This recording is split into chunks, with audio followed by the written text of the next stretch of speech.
perfect corner here. Wasn't quite it. Heavy collision at the near post. Cronin flinging himself into a flurry of boots and legs.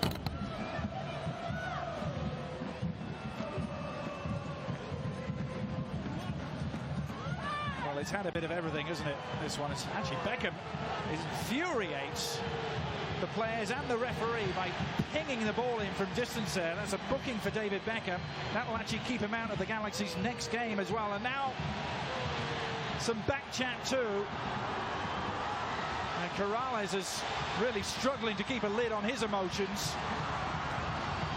Will there be any more cards that come out here? Beckham out of your picture with the ball on the ground, fizzed the ball in while the player Sam Cronin was down on the floor being attended to.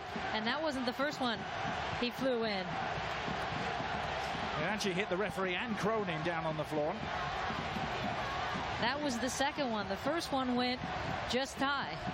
I thought he was actually just trying to get it off the field. Silly, really. Missing the next game. I mean, just when LA is getting back to what should be its strongest 11, you go back to suspensions. Frustrating week all around for David Beckham, but despite his great goal. Now the breakout could be on for Kari Stevenson with the fresh legs. San Jose will look to him to hold it up. He didn't do that though, but the final whistle has gone. And San Jose have produced another amazing comeback. This time in the California Clasico. Wondolowski's winner. David Beckham's first half free kick counts for nothing. And this San Jose story just rolls on and on. Another 3 points for Frank Yallop's men. Steven Lenhart, who started the ball rolling what seems like an age ago now, and David Beckham is really struggling to keep a lid on his emotions in what has been one of the most trying weeks of his career, perhaps. Omitted from the GB Olympic squad and has to leave Northern California without any reward here.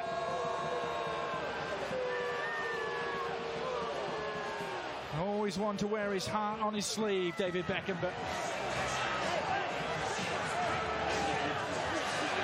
being escorted on.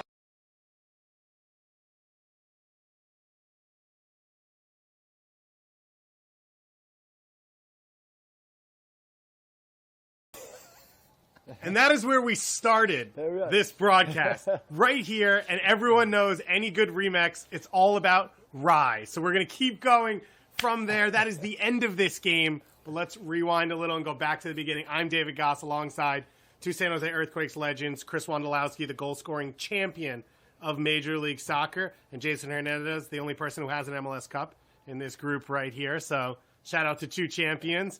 Chris, you were very helpful in the clip that we just saw. We're about to watch this full game from 2012, the first ever Galaxy San Jose game at Stanford Stadium. We want to take a look at a couple pictures to get this started, though. We were going to start out with a legendary one that went viral from this game, went all over the internet. It is this picture in which your helpful mascot was informing David Beckham of what would be coming up next on ESPN.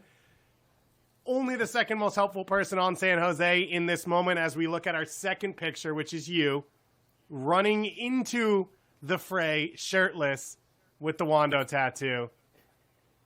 Jason, can you help explain to us what's going on here? That's incredible. That is incredible. The still shots make it 100 times better. End of the game, emotions running high. David had a little extra sauce and a little extra pep in his step at the end of the match, and Wando is never shy from a confrontation. So, shirt or no shirt, Wando is in the mix. It felt like the confrontation had ended, but Wando had that little extra spice to throw on top.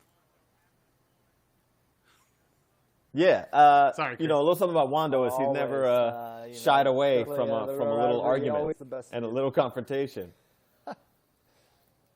Nice, and Chris is has some internet issues to start with us as well. We're gonna have Matt Doyle join us in a moment for this broadcast. He was probably sitting in the stand somewhere doing nothing at the time during this game while you two did all the heavy lifting. Of course, June 30th, 2012 at Stanford Stadium for this game, the LA Galaxy versus the San Jose Earthquakes, the Cali Clasico, as it's known. I think we're going to head into our broadcast here. Jason currently up in Toronto, part of the player staff for Toronto FC. Matt Doyle currently in Queens, part of the official Campari drinking organizations of Queens. And Chris Wondolowski just dropped out on us. Jason, was that his high from the game and he didn't want to see the rest of it? Yeah, I mean, listen, when we're going shirtless Wando to start the show, I don't know what else, what else we're going to do to top that over the course of 90-plus minutes. But, from what I remember this game, there's a ton of fireworks on the field. There's a little bit, there's a little bit after the match as well. So hopefully Wando will join us back in a little bit. Jason, for you, you came out of college, played for Chivas USA, and now you're on San Jose in this game. How much is hate the word you'd use for the LA Galaxy? I think when you're on a different club in MLS and you look at the LA Galaxy, at least in that era, it felt a little bit almost like the haves and the have-nots. They have the star power, they have the facilities, they have, great players, great coaches. So it felt a little bit like that in a real generic way. But then when you get to San Jose and you're playing for a club that has a ton of history, a lot of people before you have bled and sweat in these games, you understand that it means more to the club and to the city and to the fans, and therefore it just inevitably means more to you. So hate is a strong word, but the strongest of dislikes is what I would call it. Wando, do you want to follow that up a little? This was the first Stanford Stadium game. Yeah, no, this is always such a fun rivalry, and it usually brings out, there's always passion, but it brings out some good play as well. And as you see in this game, some pretty goals and always entertaining games as well. Did it mean more to you in a lot of ways? Stadium? Oh, sorry, Doyle. No, you're back in. No, go ahead, Wando. Yeah. That's a good question. Go ahead, Wando. Definitely, I think the Stanford games are always special because they do put a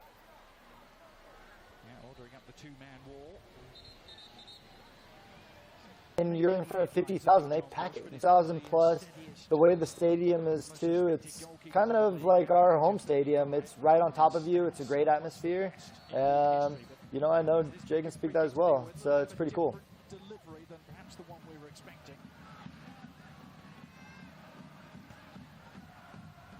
Matt, I don't know if Wando's frozen or finished, but you can go now. Yeah.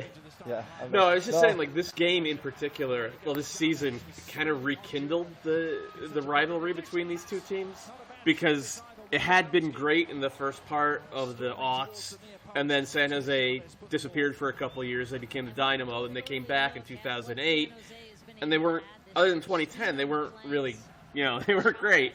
But then this year, which was an absolutely magical season for the Quakes, and then this game in particular, everybody knew it was going to be David Beckham's last year. The Galaxy had just won, Supporter Shield 2 years in a row, MLS Cup the previous year. There was just a lot. There's a lot of stuff percolating for both these teams, and it was also, and Jason, you could probably speak to this. It was just a polar opposite thing.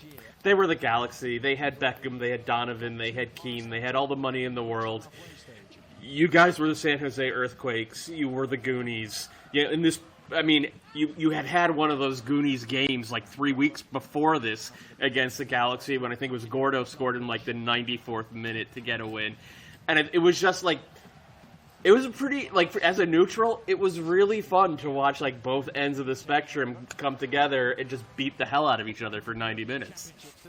Yeah, for sure. Just to speak on that Alan Gordon game winner down in Carson. I had the assist, but whatever, who's counting? So let's move forward to let's talk about, I think, like I spoke a little about earlier, it felt very much that on the spectrum, and I think when you look at their lineup, I think one of those guys could account for our entire salary cap for our team, as far as what one guy made. And so when you look at it just in a real basic, fundamental way, these guys presented all the things that Wando, you get hit in the junk there? Yeah, exactly. Really, put me to my knees. It really represents kind of the opposite sides of where the game was, at least in MLS clubs at that time, and it was palpable. We felt like when we're going against them, sometimes it was David versus Goliath, and we like that challenge.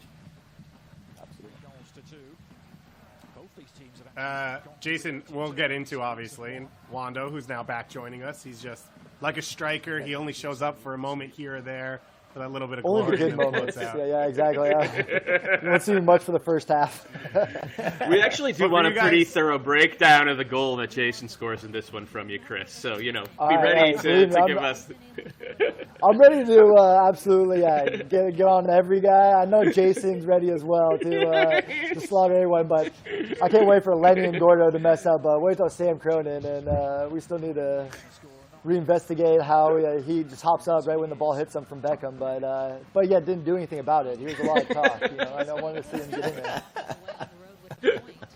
You don't think Sam was really badly hurt at the end there? I mean, it looked right before he leaps up. He was, yes. It was. You guys, for your careers, where does just a flesh wound? Where does this Goonies group rank in the teams you've played in, the seasons you've played in your careers? I'll go first. I think when you play on when you play on a couple different teams, I think every team dynamic is different, and I think the 2012 Quakes represented something that I think is really unique, is that a brotherhood and a real camaraderie that you felt on the field and off the field. Usually when a team has that, they find success, and I think it was just the right group of guys at the right time in their careers, and just like that, you see a guy like that have a career year, Look at this guy. He is absolutely an absolute beast. What an absolute animal this guy is. So he just was bored with the game, so he had to do a workout? Yeah. That was just... From my perspective, okay, and this is really inside baseball, but whatever. We're on a stream here. We're doing our thing. Working at MLSsoccer.com back in the early part of the decade, there were only two things that would draw in all the viewers, all the page views, all the time spent on site. It was the Seattle Sounders, and it was David Beckham. And then 2012 happens, and suddenly, by about this point in the season, Steven Lenhart. If you wrote anything about Steven Lenhart, if you had any video about Steven Lenhart, our website would just about break, because the entire fan base of every team would come to MLS Soccer and jump in the comment section to tell you how much they freaking hated Steven Lenhart. It's amazing. I produced more Steven Lenhart content in 2012 than any player has ever gotten coverage from me ever. Wando, talk about this guy. He is one of the most special players, and yes, he's polarizing, but I would not trade a partner forward for anyone. He was one of the greatest players alongside because of how unorthodox he was. Not the greatest soccer player, horrible touch, but absolutely had just a will to win, and a will I mean, it wasn't even necessarily a win, it was just a will to help his team do whatever he can. And he is crazy. And I have so many great Lenny stories of how intense he is, but at the same time will just pick up a shred of confetti newspaper and tell me how great of a deal, because he saw some pickup truck was a good deal, and some shredded confetti on the game. And I remember the 85th minute, and he just has that way about him to find a way to find the simple things in life, but yet in such a competitive way. And by the way, this one for Bushy, this is a very unfortunate. He ended up breaking his face. He was Rip Hamilton for a few. He had to wear a face mask. Speaking of face mask, oh my God! Sorry, Bushy. He took this one hard, but I think he broke his face. He broke his cheekbone, I believe. And he continues to play till halftime with this broken cheekbone. Continue to play with the broken cheekbone. decent strike by this guy. Not a horrible free kick here coming up. But John Bush, though, longtime MLS goalkeeper. I've heard some stories about his levels of intensity. What do you remember about playing with him? Yeah, I'll take that question a little bit. Bush, John is from, the old school MLS. And so in his mind, it was one thing for certain was that no one was going to outwork him. And so he brought a toughness and a dedication to his craft that I think was really hard to find for, professional sports in general. And I think this match showed a little bit about him in two ways. One is, you got to be pretty damn tough to break your face and stay in the game. But two, at halftime, he had to make the tough decision, which he didn't want, which was to pull himself in the game and just say, I want to be on the field. For his best friend, David Bingham, right? Yes, so they were like this. But he did that for the team. And he did that for the team, and he understood kind of what needed to be done, and so a ton of respect for him. It's almost like being a 5'10" goalkeeper puts a little chip on your shoulder. Go ahead, Wanda. And I think that he kind of was our emblem, our signal for our team. I think he had a lot of that. Each of us, I think we're all kind of misfits that all fit together, but had that chip on our shoulder, that we could do better and will do better. And it's Bushy worked harder than any goalkeeper I've seen, and no one ever can deny that. But I love when he would go into Bushland before games. He would put on music, and he would go into another world. So he was. He'd go with the towel over his head. Yeah. Like a box. Did he call it Bushland? Yeah. Yes. But yes. John Bushland. It's called John Bushland. Self-named Bushland. He branded his state of mind. He came up with a brand for his mental. I like that. Ahead of his time. John Bushland. And a little backstory to the goal celebration with Lenny getting up on that crossbar, doing some pull-ups. Before training, every day there was a group of maybe like 7 to 10 guys who literally would do a workout before training that you would find in I don't even know, probably in a prison somewhere. Just pull-ups, push-ups, squats, dips, and stuff that was there should have been no way we should walk out to training after that, but guys were really pushing themselves physically, and so in games like this and games all throughout that year, it felt like whenever the chips were down and another team was tired, in all of our minds was that we're out here putting in work that these guys aren't, and therefore just from a physical capacity, we are going to be able to do more. And I think that kind of lended itself to us having some late game stuff going on. 15 goals after the 85th minute. It was maybe even more than that. You guys were a 66-point team, almost 2 goals per or almost 2 points per game. There aren't a lot of teams in MLS history that have done that. But if the game was 85 minutes long, you would have been 50, 55 points. It was insane. The late game. I remember the one against the Sounders in particular. The late game comeback against them, that got heated. Yeah, that one got heated. That was even before the game. That one got heated. Ziggy and Lenny actually got heated because they had a time in Columbus and got traded. So it wasn't. They didn't have I guess the greatest, and obviously.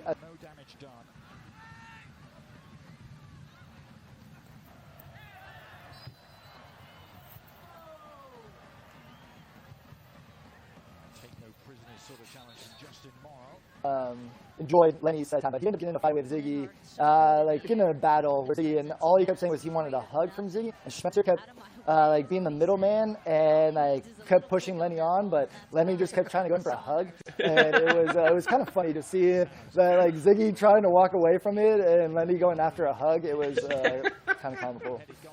So you guys, we've got fans watching on Facebook and on YouTube. They're putting in comments So we're going to throw some of those questions or comments at you over the course of the time. We've heard Alan Gordon might be one of the ones in the comment section right now, natural comment section legend. So, Gordo, please feel free to put your questions forward as well. Apparently, we've got a lot of Lenhart stuff, though, going right now. So Sterling McGarvey wants to know. Still, eight years later, Stephen Lenhart is still driving traffic for MLSsoccer.com. Legend. So Sterling McGarvey wants to know what it'll take to get him on one of these streams, so one of you two might have to help us there. And then Squad Horizon on YouTube wants to know, what would a Stephen Lenhart coach team look like? Go ahead, Wando. You ever see Rollerball? Yeah, so getting Lenny on here was one of the hard. It's like one of those old-time Gold Rush tales where you think you have a treasure map, you still think that you found the X and you found every single clue, but when you found the treasure, he's still not quite there. But he is a treasure, and if you can get him on here, you should. It will be worth that gold. But Lenny coach team, you take that one, Jay.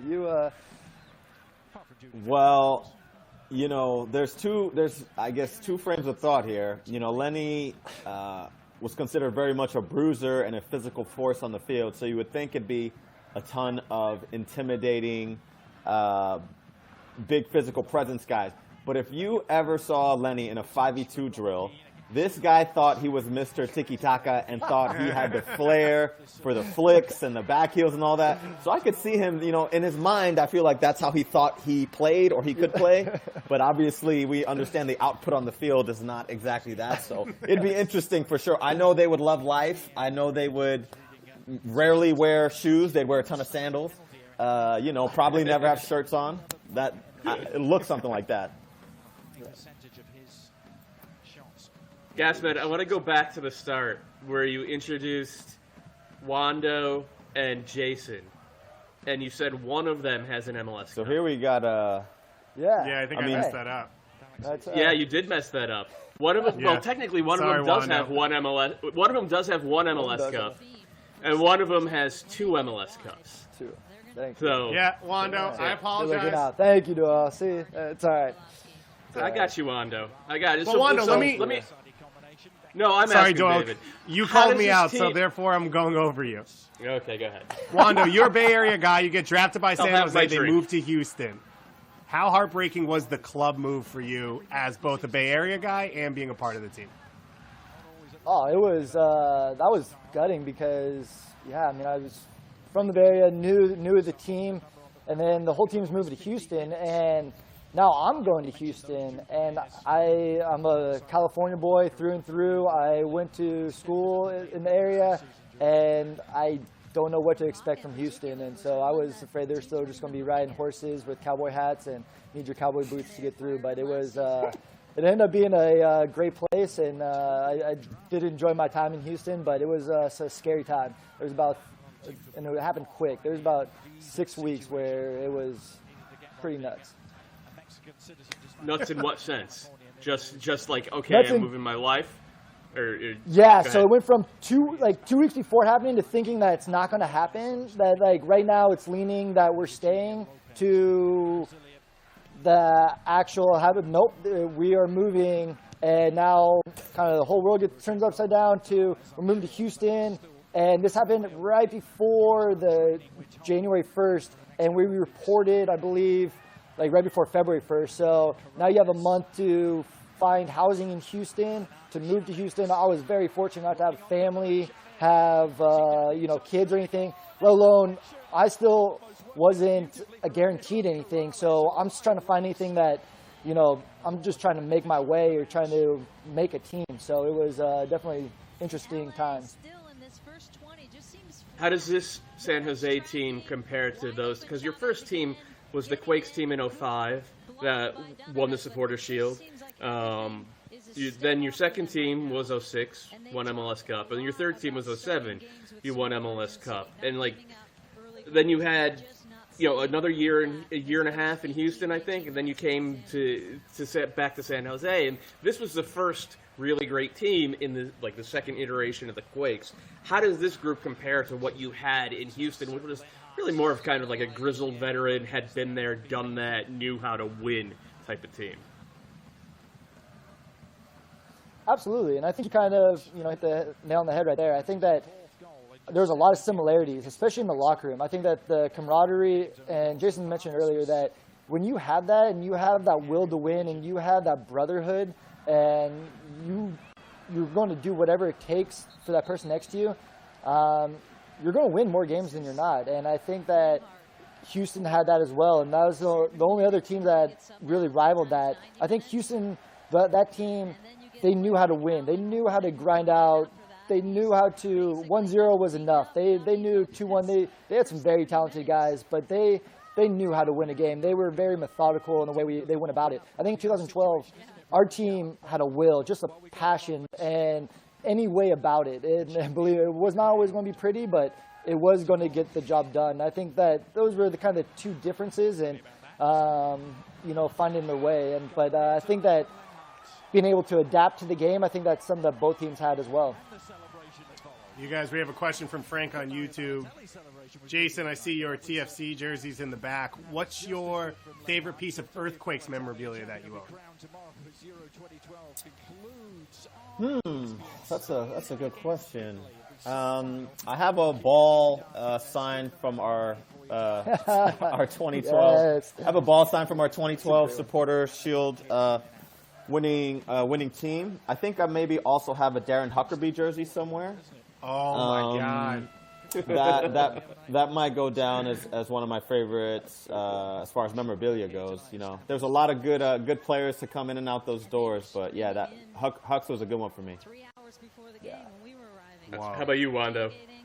Absolutely. That's a tough one. I was going to go. I have a. How much you give me for this, huh? Some big money there. I think I do have one, but I think my daughters broke my head on that one, so I could be on eBay looking for one soon. But I'm not a big fan of pictures, but I have a pretty cool picture of after I scored my 27th goal of that 2012, and I'm getting hugged with like the whole team. I'm pointing up towards like the crowd. It's my family's up there, like a lot of family, my brothers, and I think that picture just reminds me of everybody. Like I have Lenny, Jason, Cronin literally around me, hugging me, and those guys kind of embodied that year, friends that I'll have for life, and then also being able that I'm pointing to my family that they kind of helped me get here, and it was a special time. Jason, you said you kind of opened the door with this. You said a lot of good players in and out, and to me one of the big what ifs is, what if there weren't so many of these players who ended up going out of San Jose in the year and a half after this team? I mean, Ike was gone, Steven Beitashour was gone, Justin Morrow was gone, Rafa Baca left real fast. I mean, Alan Gordon was gone. Like, the team got completely dismantled. Were you guys just shocked that there wasn't at least a year and a half to try to figure it out with this group? The short answer is yes. Okay. I think, give us the long answer, because we got time, buddy, and I have an idea. I think there's two sides of it, right? The one side of saying, wow, someone somewhere did an incredible job drafting a Beitashour, drafting a Morrow, drafting an Ike Opara. These incredible young talents that can develop with time. And I mean, this year in itself, you talk about the old Houston teams with like a Wade Barrett and a Craig Weibel and guys who really understood what they were doing. This was Justin Morrow's and Steven Beitashour's year to show that what they were going to be in MLS. So you're just scratching the surface for the 10-year campaigns that they're going to put together that are very, very strong. And that's not even taking into account Ike Opara, which is a little bit different just because Ike had some injury issues kind of early on in his career that he ended up getting over and having a really, really big-time career. And so the idea, I think, with a lot of things in MLS was what is the output you're getting at the moment versus being patient for what you foresee to happen in the future. And sometimes a lot of clubs are guilty of it, that you don't necessarily have the luxury to wait months and have a season kind of go by the wayside to then decide what you want to do with players and everything. So I think you sound like a suit. That's the suit. He's the front front office. Okay, just making sure, you know, it's not Adidas top, it's not Adidas top anymore, you know. I traded that in for one of these buttons with the buttons on it. But you know, I think Jason, you're not talking to Jonathan Osorio or Marky Delgado. You can be honest. You know, to be honest, we were all super surprised. We thought we had an incredibly talented team. We had so many people with career years that all we needed was some time for guys to heal up and regain our form and do our thing. Unfortunately, we weren't given that opportunity. So that's, you know, it's really kind of the what-if scenario for sure. Do you think that with Beta and Moro, it felt like they never got the respect? I mean, the fact that they weren't kept around. They were arguably the best fullback pairing on two different clubs over the course of 8 years. Do you think it's because of position? Or is there something else? I mean, Beta still doesn't have a job right now for this season. What is it about them that kind of goes under the radar? There's a couple things. One, I think Beta just, the way he goes about his job isn't necessarily glamorous. But I think if Beta had an Argentinian passport or an Italian passport, people would talk about him like he was the next best thing to slice bread. And I think Justin, you know, a little bit suffers from kind of the fatigue of being on a team with a ton of superstars. Justin is churned season after season of really, really strong performances, but we have a lot of strong performance here in Toronto and a lot of people who command a lot of headlines. So I think they both suffer a little bit, you know, from different circumstances, but the numbers don't lie, and those guys put in a ton of really strong performances year in and year out. So I don't know. I agree. You know, I think that it's also tough, and especially, you know, you look at our situation, you know, I'm talking about the earthquake situation and, you know, always trying to fall on the budget. And I think that it's, especially if you have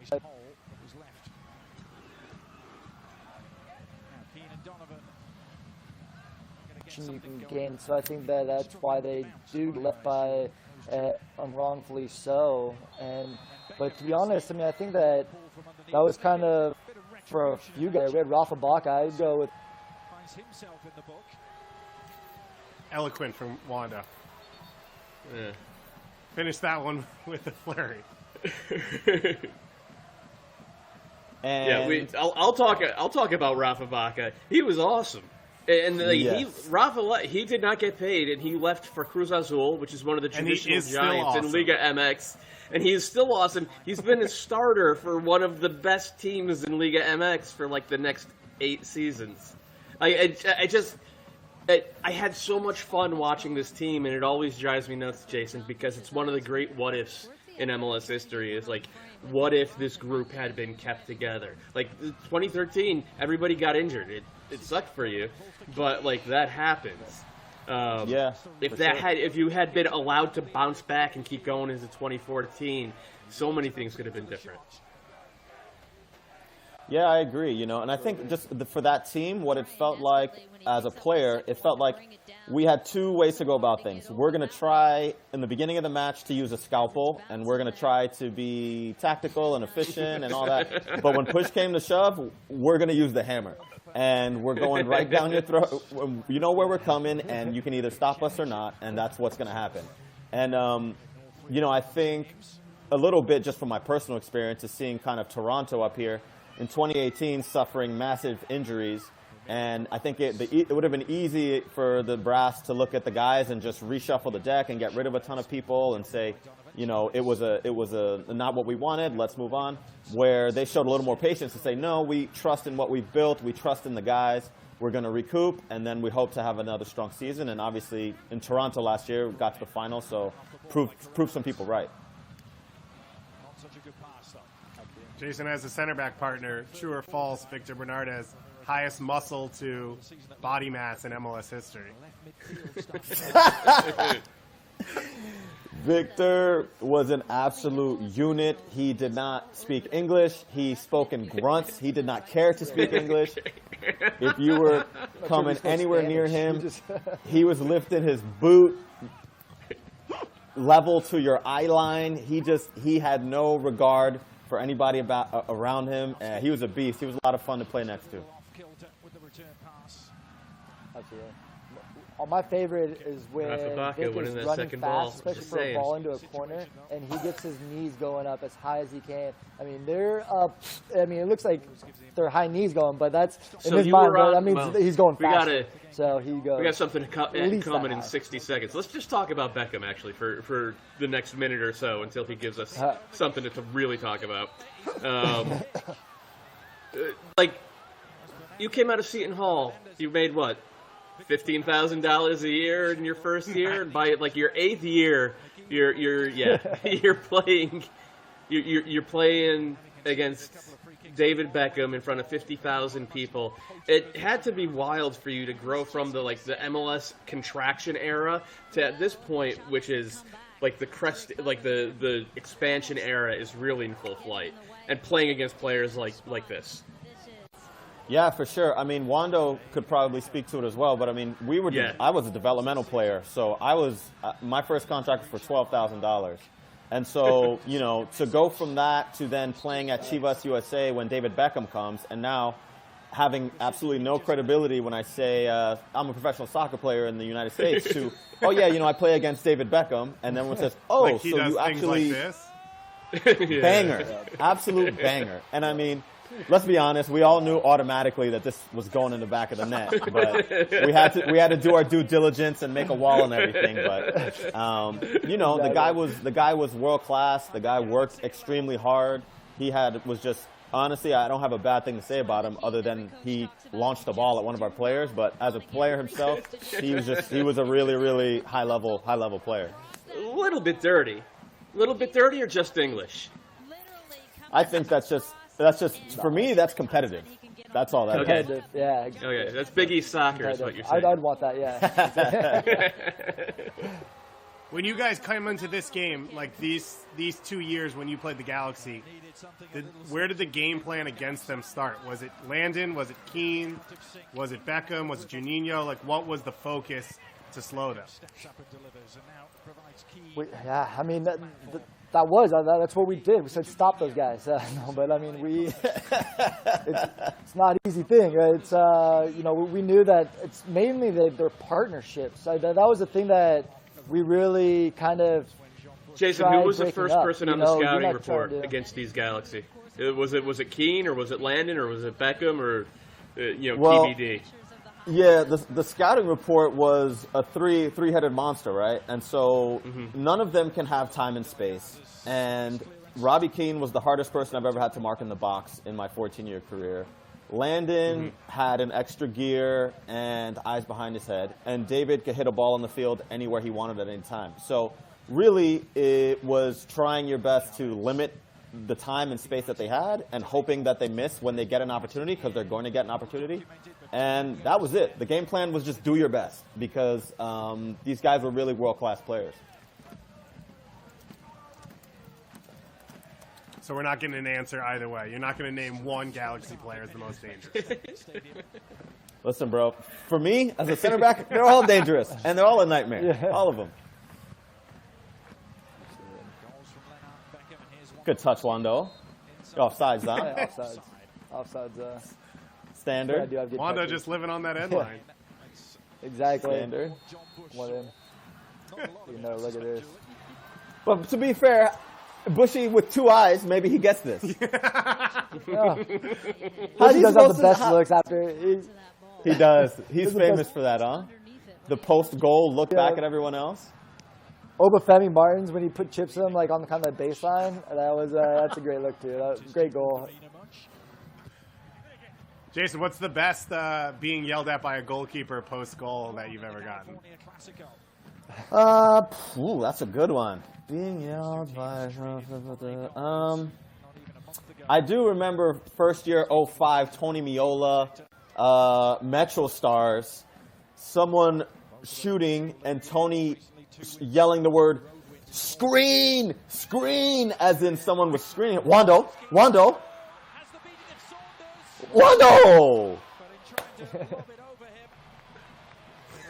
Don't chip him.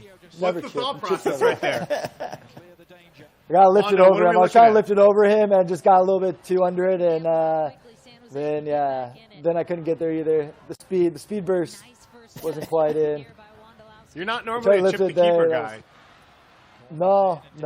I saw him going down at the last second, and that's tried putting it over him. That, as you can tell, it was not a chip the keeper guy. His first time ball is a delight for Robbie Keane. Yeah, that's not a bad ball. Help arriving for Keane. As he drives on and That's good. Cronin. Gotta stand him up, Cronin. Go on, Cronin. back across the face of goal. Cronin, talked one of the about most intensity. underrated guys. I was about to say, we talked about intensity across a few people. I've heard some Sam Cronin stories as well. A guy who get locked in. Cronin, you know, Cronin was a man of many names. He was known as, I think, number one, Mr. Fundamental. Sam Cronin. Fundamental. Mr. Foundation. Fundamental. Andre this guy Miller, was old man game.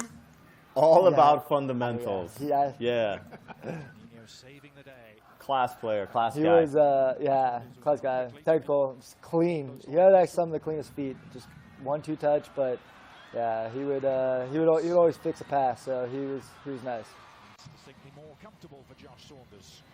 Him and Baca seem to work pretty well in this midfield, off each other, just kind of feeling the game between the two of them and helping out in front of you and Victor. Donovan Ricketts. Yeah, these guys had big engines. They could cover a ton of ground. They both always wanted the ball, which was good. Uh-oh, I think I remember this play. Oh, no. No, this isn't it. This might be it. Oh, this is it. Oh, no. No! I mean, you can always. Okay, listen. Let's tell get Mike some that context. Let's he get would some have had one context more here. goal, so you're welcome. Like, yeah, exactly. Because I was going right to Mike. Let's McGee, talk about so, I mean, let's talk about At least context you can here. tell him that, like, hey, you have one less goal because of me. You know what the thing is though is if you see the replay is that Landon is ghosting on the back post. He's gonna tap this thing in, and it is the ultimate center back paradox. It's, do I stick my foot out and try to make a play, or do I just let this guy dunk it, which I know he's ghosting on his back post and he's gonna do? And I mean, it is the gift and the curse. You're in a good spot to make a play on the ball, but sometimes it just goes like that. You know what I mean? Should I ask you right now how many own goals you've scored in your pro career? Only 2. And for 14 years, I feel like I'm proud to say only 2.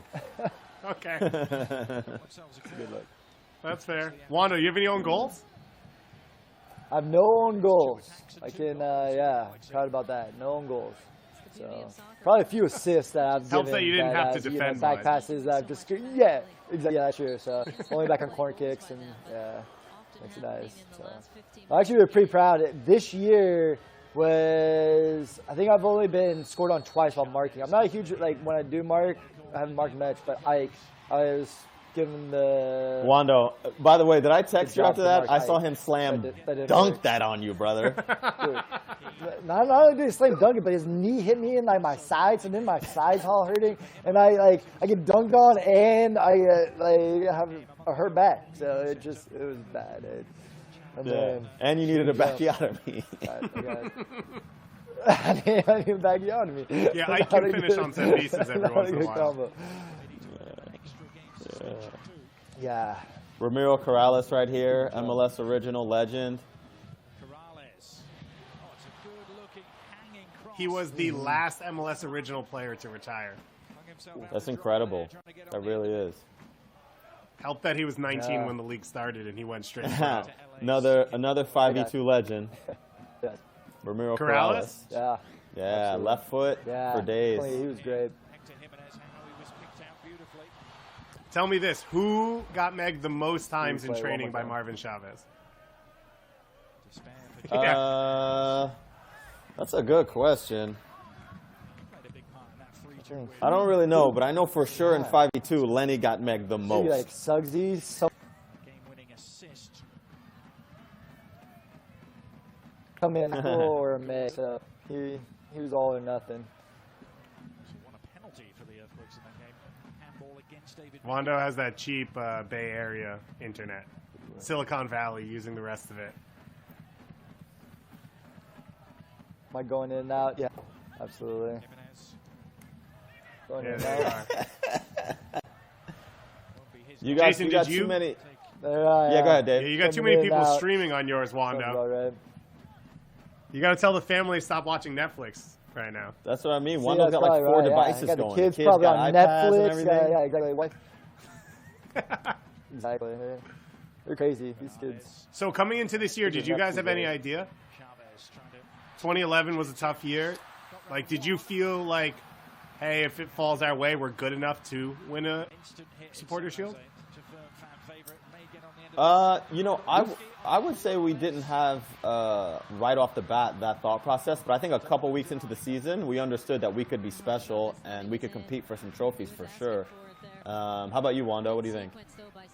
Yeah, absolutely. I thought that pretty much the same thing. I don't think Support Shield was the first thing on our list or, first or foremost, but I thought that we were pretty confident throughout preseason, and I know it was a tough year the year before, but we felt we had a lot of the pieces kind of coming together. Oh, here we go. Meltdown complete. Oh my gosh. How? Let me ask you. All right, so let's have a serious conversation here. Let's talk seriously. Who on earth marks the goalie? Like, why is Mike McGee standing there? Tell me how the ball drops and you're thinking, oh, okay, no problem. I'm just going to play this back to my keeper. We clear our lines, no problem. Oh, here we go. Smash it. Oh, wait. Since when, brother? What tactic is that? He's not marking the goalie. He's being lazy. He's not getting back on side. This is what we talk about rewarding bad behavior. He's just standing next to the goalie. That's something Wando would do. Wando, that's something you and Mike McGee, the only two people would do. I need a goal. I need a goal like that. That's what I'm looking for. I do. But hey, that is the only two people in MLS who would do that. For that. Jason, I think in return we're going to let you pick the next game that you come back on for, where you don't have an own goal and a pass back that leads to a goal. Yeah. To be fair, you know what? A little bit of context. You know what's funny is that a couple of things. But before this match, the week before, at Salt Lake, I basically won us the game, won Save of the Week, was Team of the Week. And so walking into this game, I was feeling like really good. I was like, man, I'm in form. I'm ready for these guys. Like, let's get down to business. And then right before halftime, I have a 5-minute shocker, and I'm just like, wait, what? What universe is this? That is a great game. Don't worry, Jason. It gets better. Off the line. Yeah, cleared that one off the line. Well done, Judge. I remember that one.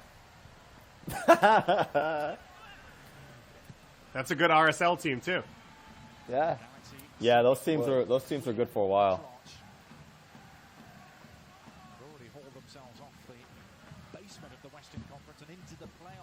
I don't want you to get too down though, Jason, because it's about to get pretty good. So. Oh, brother, listen. I think now this is what we talk about. Well, let's talk about this. Everyone talks about how tough they are and how strong they are and all this and all that. You play the LA Galaxy and David Beckham in front of 50,000 on ESPN, and you have a little meltdown like that. Now we're talking who can bounce back. What are you really about, And this is where you get the Jason that you all want and you need. This is the guy that will dust himself off. I'm done. This is the Bronx right here, right? Separates. This is it. I will say this though. This is a little tidbit that I want to throw in, and then I'll be done. No, we need it all. Give it all to us. So before the weekend before at Salt Lake, where I have a pretty strong game, Wando is my roommate on the road, and so we go out before the match to go get like a 5-hour energy, right? And so before the Salt Lake match, we're feeling a little tired, and Wando's like, listen, man, there's a regular 5-hour energy, but there's also this one that's like extra 5-hour energy. And like, it's not like the little yellow and red bottle, it's the black bottle. And I'm like, you know what, bro, I could use a little extra. Let me go extra with you this week. And I ball out, and I have a great game in Salt Lake. So in my mind now, of course, because I'm a dumb soccer player, I'm like, oh, this is the reason I played so well. So I'm gonna do this again the next week. So going into this game, I chug one of those things before the game, and we're in the national anthem. And obviously, playing in front of 50,000 people, I probably did not need the 5-hour energy because my adrenaline is through the roof. So I'm sitting there before the game, and my heart is blasting. Thank you, Victor. Save your boy. Let's go. And my heart is finisher. just blasting through my chest. And so lo and behold, the game's going on, and I'm like, I don't know, I feel like I'm at a rave or something. Is that why Wando's always here? Once he scores, That's he why goes he's here? up here. Yes. Wando, you have a sponsorship with them, or do we need to work on that still? I should. I need to work on that because that was. I'm a strong Wando, believer. you I'm one remember of this, those, right? I vividly. I was going to ask you about that story. Like I vividly remember. I was going to pull up the 5 hours. I remember that story. And I remember you telling me, you're like, man, your heart's supposed to be beating that. Yeah, always. Yeah. Is your heart supposed to be beating this fast? I'm pretty sure I looked down at my shirt and I could see it moving, like my heart moving through my jersey. I was like, this is too much, man. This was a mistake. You guys, how's that Marvin Chavez, Bernardes, Honduran connection? It was great. That was a great connection. Great corner kick. I wish they would have done a different celebration. They had one earlier where I think Marvin scored and got on top of Victor's shoulders, and they were around Buckshaw with Marvin on top of Victor's shoulders celebrating that goal, and that could be one of my favorite celebrations. You guys, even though it wasn't the most, clean, pristine, soccer-specific stadium, how epic was it playing at Buckshaw? Yeah, I mean, for me, I think there's clubs all around the world that you wouldn't necessarily say have the best amenities and this, that, and the third, but as far as creating an environment and an atmosphere, Buckshaw was rocking. And when they came out to support and they were into the match, that place was a little fortress, definitely. When you were in the press box or when you were in the stands, you could definitely hear every curse. Every curse from the players. I've kind of jokingly, but only half jokingly said this. Like, I've been to a lot of MLS stadiums, and, Buckshaw is, top 5 place to watch a game. Partially because of that, the fans are right at the top of the stadium. There's not a bad seat in the house. There are really good food trucks. That helped as well. So, I loved Buckshaw. Yeah. I did too. I loved how it just created a great atmosphere for it. And, it was a long walk to the locker room, but other than that was probably the only other thing I would change. But it provided some great places, great times. Wando's gotten too cushy with the new setup in San Jose. Spoiled, man. I'm pretty sure that stadium could take off and go to space if it needed to.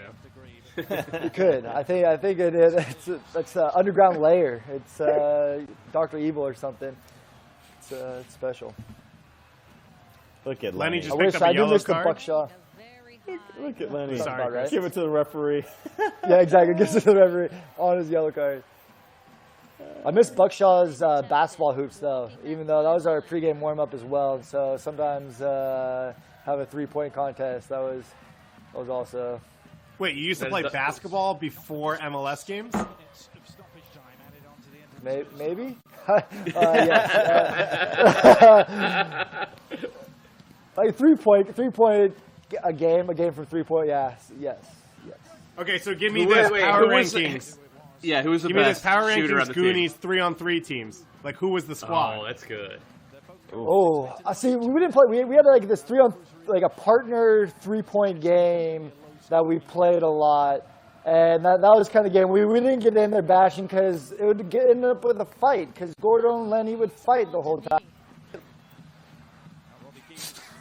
So those two would end up. So we wouldn't. It needed physical contact. So we would play games like this. But even this would still end up with kind of guys running around and trying to get the balls and get rebounds and finish off 3-pointers. So Wanda was ready to be draw a the parent foul, in Lenny. 2012.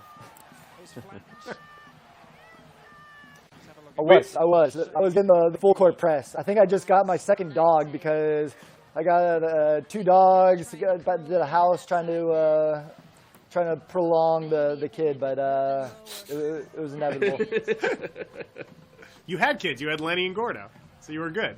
That's exactly. I didn't need anyone else. I didn't need all I could handle.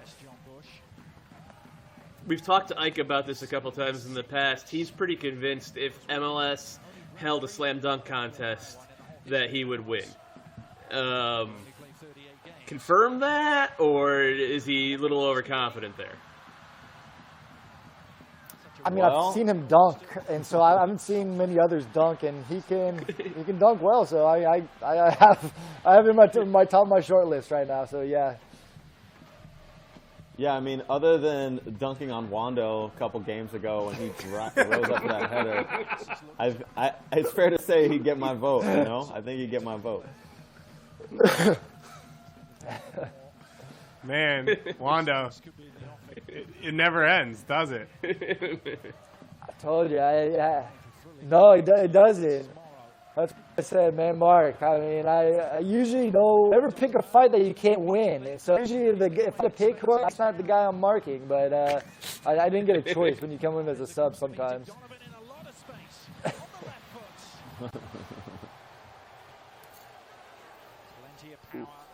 Jason, where does Landon rank in your nightmares that you have from Major League Soccer? Yeah, man, you know what? Landon was a really incredible player. And I think it was really cool to get to go toe-to-toe with someone like that in some of their prime years, playing on some good teams.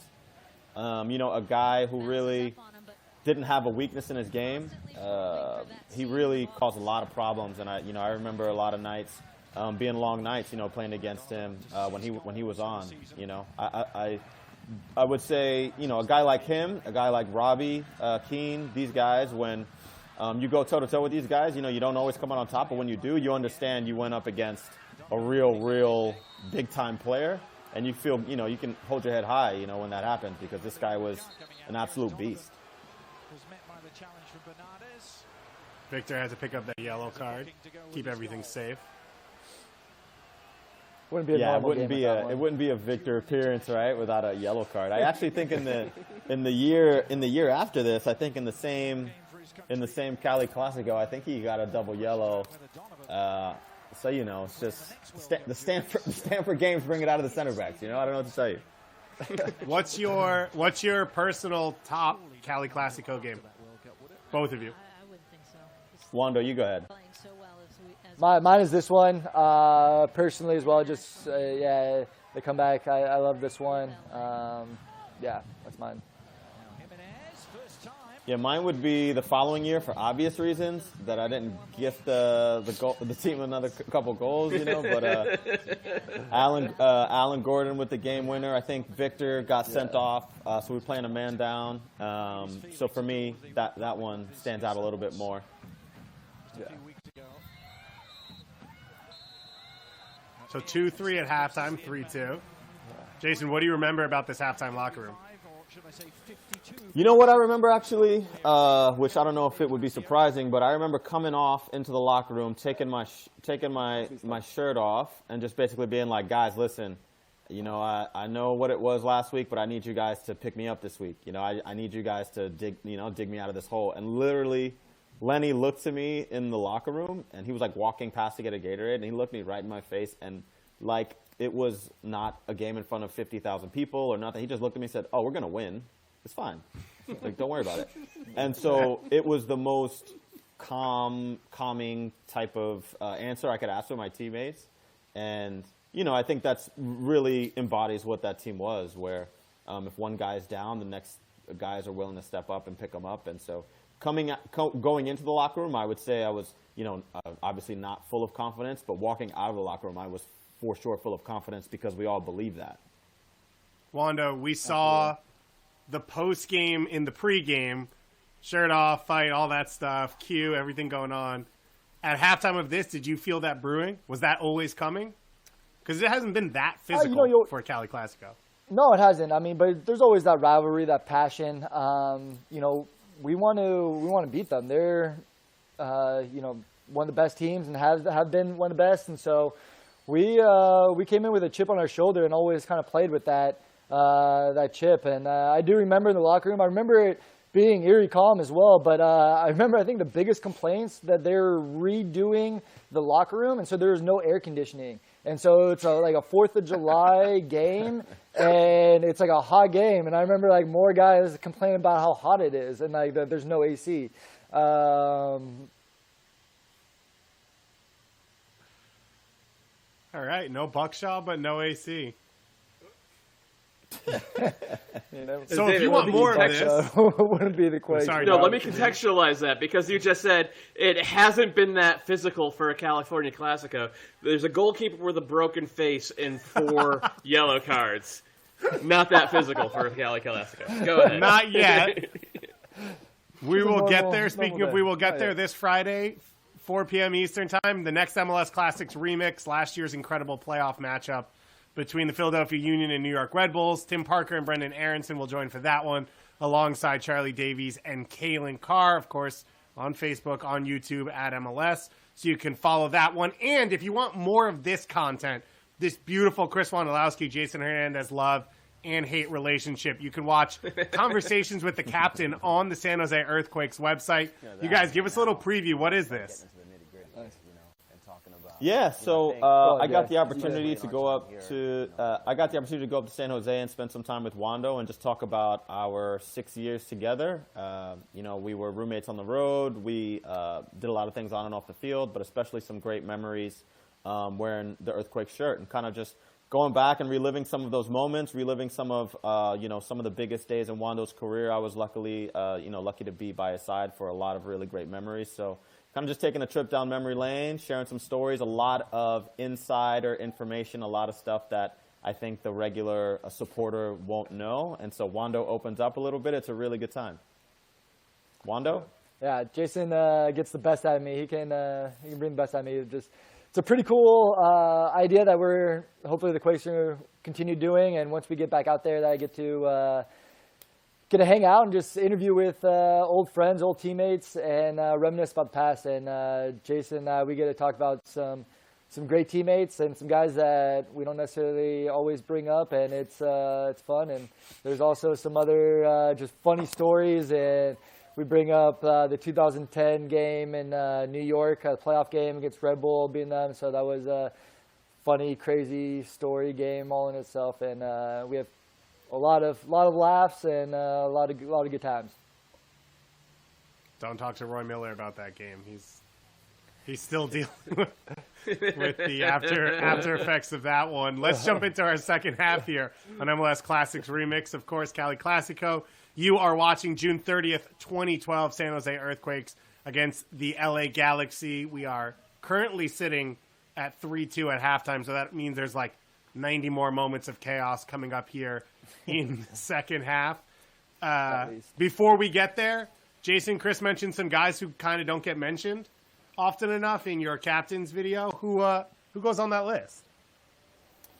To be honest, first off for me. Chris can go first. No, Chris. Go ahead, Chris. Go ahead, Wando. Goal scorer goes first. Thanks. Appreciate it. I remember one that just kind of goes off right off the top of my head is Joey Jertson, and a good friend and buddy of ours and of mine from Tacoma. And he came up and played and was the USL MVP, I believe, but also just a great guy and goes super under the radar. 2010 was a special year and played multiple positions and was a good guy.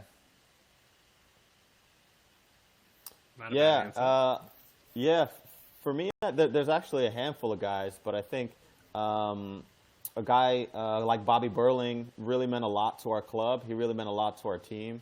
He was a huge locker room guy and someone you could count on to give you a solid shift. And, a lot of the times when we're rotating and playing different mixed lineups and doing all these things, you have to go to battle, midweek, on turf or something like that. And he was always up for the challenge and really helped our club in a lot of ways. And so he was someone that I would put in that category. Guys like Joey Jertson, Bobby Burling, it's almost like intellectual property. They've been in the league. They've played at the lower divisions. They've come through the system.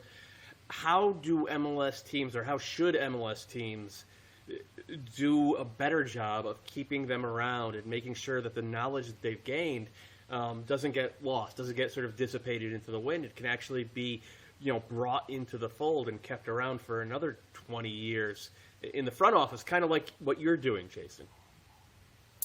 Yeah, I think MLS is such a unique league in that it's one of these things where, like, you don't really know how to be successful at it unless you're doing it. And so I think there's a lot to be said and a lot of credibility for people who've been in and or around the league, who've gained experience in real time.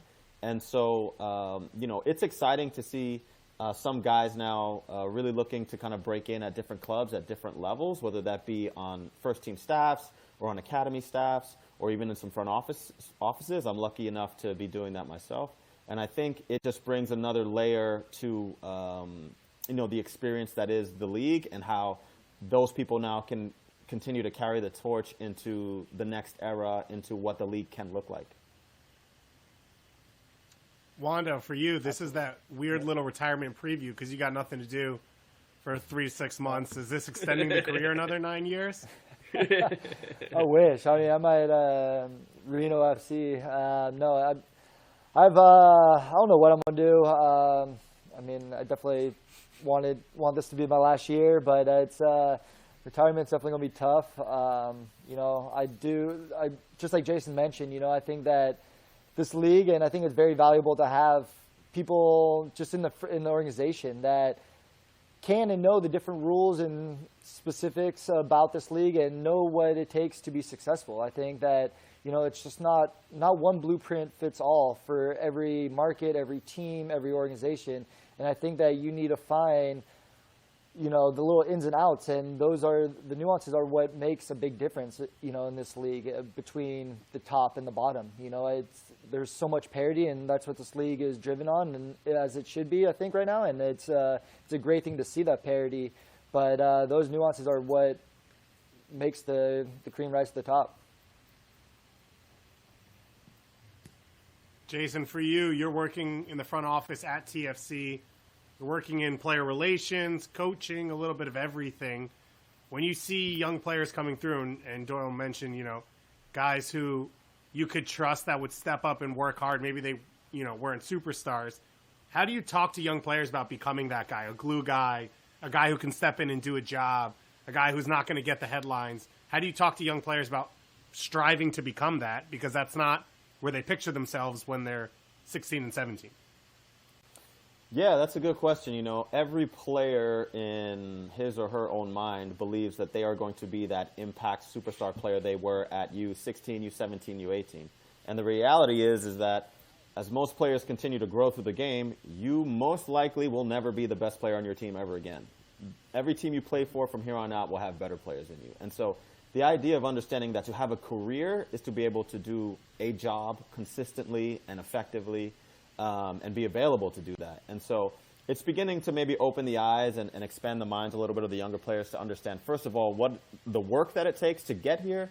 Now, that's just the bare minimum to stay here. Now, all the extra work it is to stay here, and all of the nuances of the dynamic of dealing with teammates and managers and the workload, and MLS being a really unique league within itself, unto itself.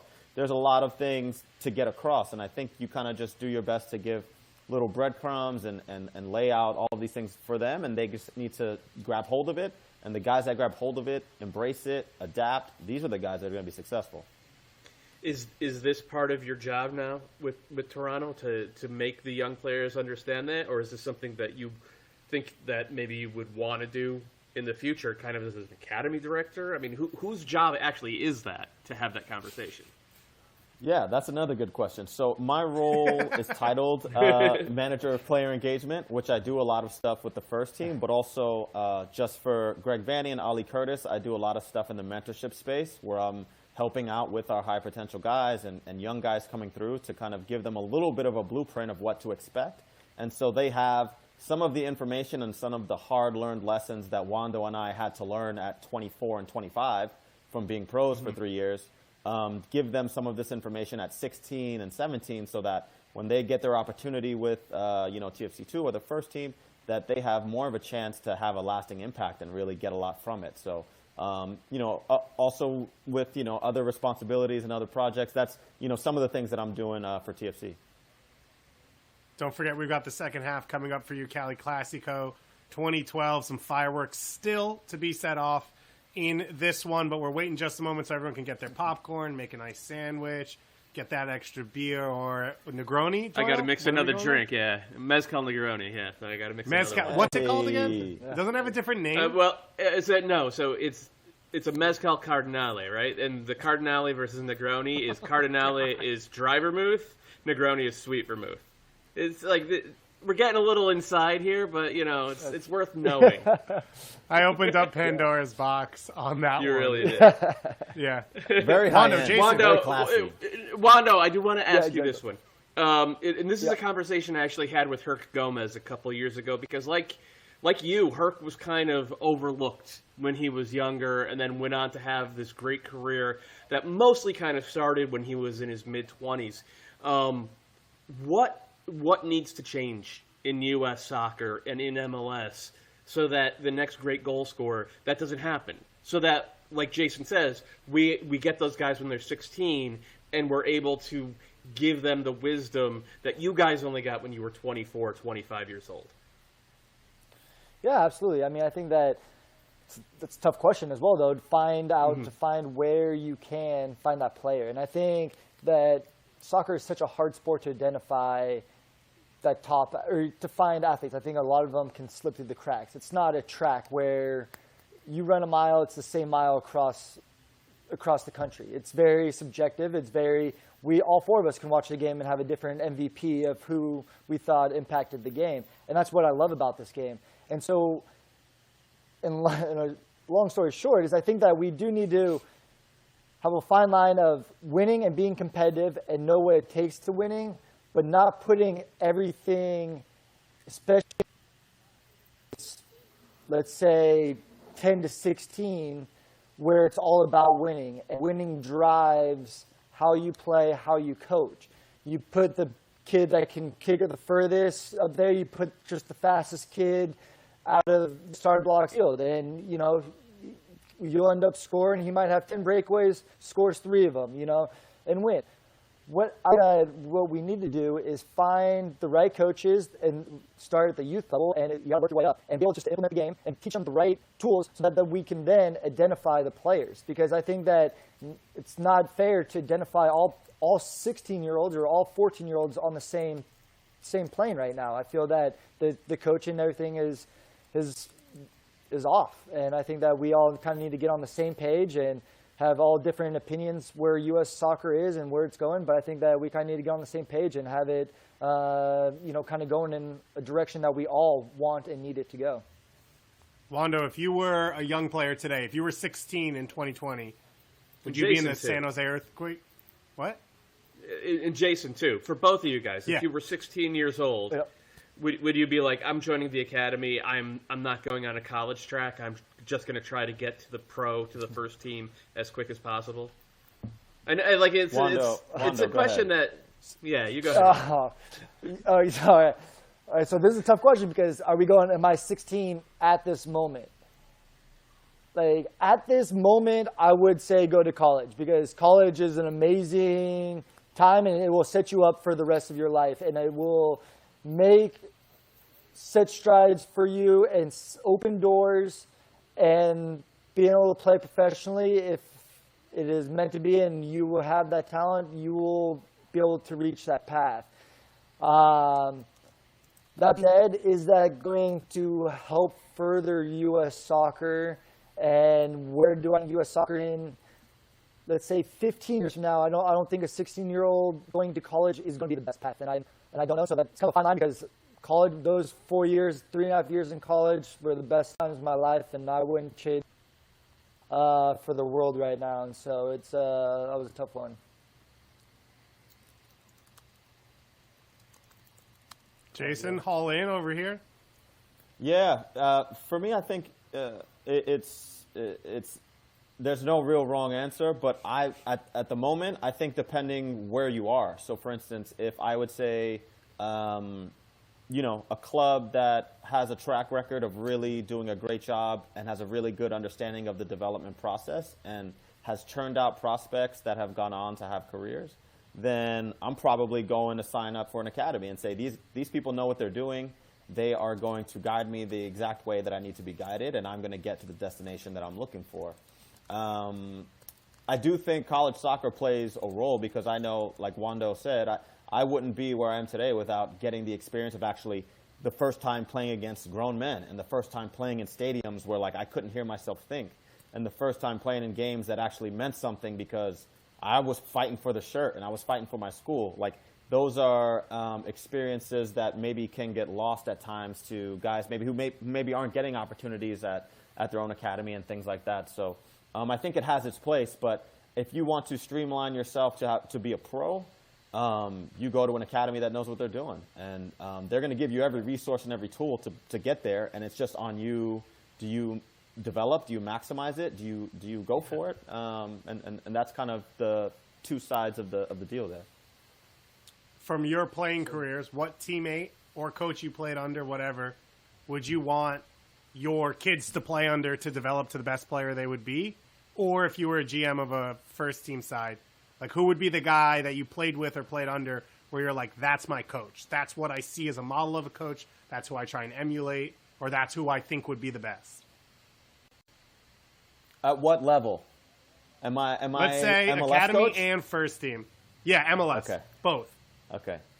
All right. Nice. If I'm an academy, if I'm an academy and I'm Gears academy and I'm dealing with younger players, I'm going to go with Manfred Schellscheit, my Seton Hall coach. He really, as far as coaches in the United States goes, he's really someone that's held to a really high regard, a really high standard, someone who did a lot for a lot of young players who are kind of filtered all throughout North America and around the world. If I would say on the first team scale, it's not nepotism because I'm working with him right now, but I would say Greg Vanney. He's a guy, I think, when you talk about, he ran our academy at Toronto FC for a while, and then he stepped into the first team manager's role, and so now we're starting to see some of the fruit of his labor on the academy side, getting some young players that really can do some damage and have a ton of potential, and then obviously the first team side speaks for itself. So I might be a little recent bias here, because it's what's happening at the moment, but that's my two. Okay, I'm going to make this harder for Wando. First off, everyone, we're having a few tech issues, so we've got an extended halftime. We're doing full Super Bowl style, the extra 18 minutes, the Shakira performance at some point. Maybe we'll have someone else on as well. Give me 2 more cocktails before I can do that. 2 more drinks before I can do the Shakira. Exactly. Doyle's going to do Hips Don't Lie in about 20 minutes. But, Wando, you can't pick a coach now. You can only pick someone you played with or played against as the next coach. Who would you, if you're GM of an MLS team, you have to pick a first-time coach out of MLS. Who's your guy? Wow. That's what you come here for. First hard hitters. time MLS. That's a good one.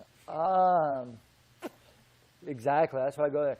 I'm going to go Brett Davis. I like the way he sees the game. I like that he also has an innate ability where he had the experience. He went young, and so he finally, I think, had a revelation kind of later in his career. And, I think that, showed how well he could do. And so I think that he would have a good message and I would know what it takes to win. And, I think that he could handle the egos and could do well. That's a good answer. I was unprepared for a good answer, so I don't know how to David there, but I like that. David, a little bit of trivia for you. David, a little bit of trivia for you, because you like trivia. I love trivia. First of all, who was Brad Davis's first MLS team? New York Red Bulls / Metro Stars. Correct. Who was he traded for? Where was he? Was he traded to San Jose? No. Was he traded to? He was traded to Houston. Jason's got it. Jason, who was it? Was it you? Ricardo. That's what I thought. That was going to be my guess. Rico Clark, Furman legend. Mr. Clark. Rico Clark and future MLS Cup champion? No, he never won one. He just went to them.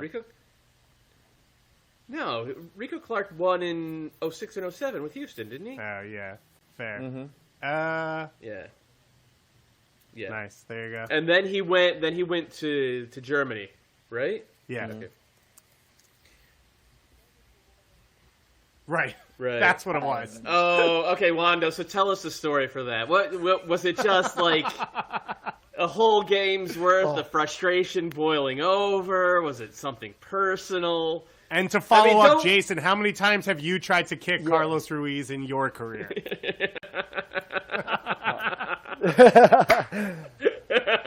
Yeah. And so, Wando, tell the story, bro. It was kind of just a combination. It was just a cumulative of what? Of Ruiz and Rico? What story am I telling? Wando's got some crazy lag going right now. Yeah, okay, yeah. So, okay, the story. Yeah. I got but, we got a game. Oh, game's back on. Oh, we got a game. 3-3. I love it. Hey, we missed a goal. Score Cronin. 3-3. Cronin with a great goal. Wait a minute. Cronin with a fantastic goal. I don't know how much of it was purposeful. Fantastic goal. No, he was definitely passing to me, I believe, by the way. Wow, that was vicious. You're taking like he only scored like 15 goals in his career, and you're taking one away. Come on now. Lenny with the ultimate dummy on that one, where he used his full body for the dummy for that ball through to Cronin. It's a legendary moment. Jason, who's the player who you hated playing against the most in MLS? A la Ruiz, Blas Perez, those guys. Yeah, I think there were guys I really disliked playing against for different reasons. So a guy like Carlos Ruiz, I just thought was like a very dirty player, and he would just do his best to honestly like hurt you if he could. Another guy I really didn't like playing against just because it was difficult was Brian Ching. Just because he used his body so well in the box that he could Was he a diver? Shove you side to side, and he could fall with some contact at times. But I mean, he was an absolute beast. He was a great player. And then lastly, for me, Robbie Keane was just an absolute nightmare to play against. This guy's movement off the ball, he would kind of make these almost violent movements to get himself open and create a little bit of space. And he was tough. I didn't like playing against him very much either. Wando, who are your center back nightmares? I assume James Olave's in there. Who else? I literally took the words out of my mouth. James Olave was definitely going to be up there. But just because he's just an absolute bull and could go there. But it was also the combination with him and Nat Borchers. So it did well with myself because they had the physical attributes, Hamilton did, and then Borchers was very smart and kind of cleaned it up and was able to mark me well in the box. So I always thought that those two kind of paired up well. But again, the other one was kind of Chad Marshall. I thought he was able to kind of think his way through the game and played smart, but also just had the physical attributes that, kind of rendered me helpless sometimes. He just was this aerial threat and, also just kind of be able to stay with me as well.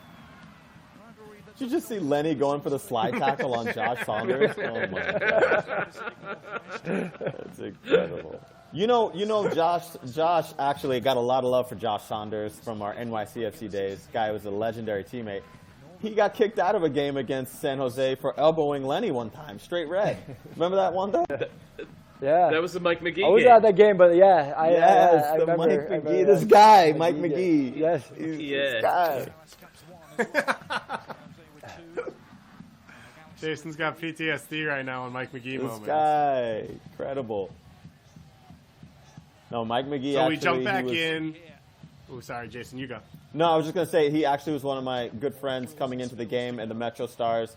He kind of showed me the ropes a little bit. Which, if you knew Mike McGee at 21 years old as a rookie in New York City, that's probably not the mentorship dynamic that most coaches would want, but he was a top guy, really great dude.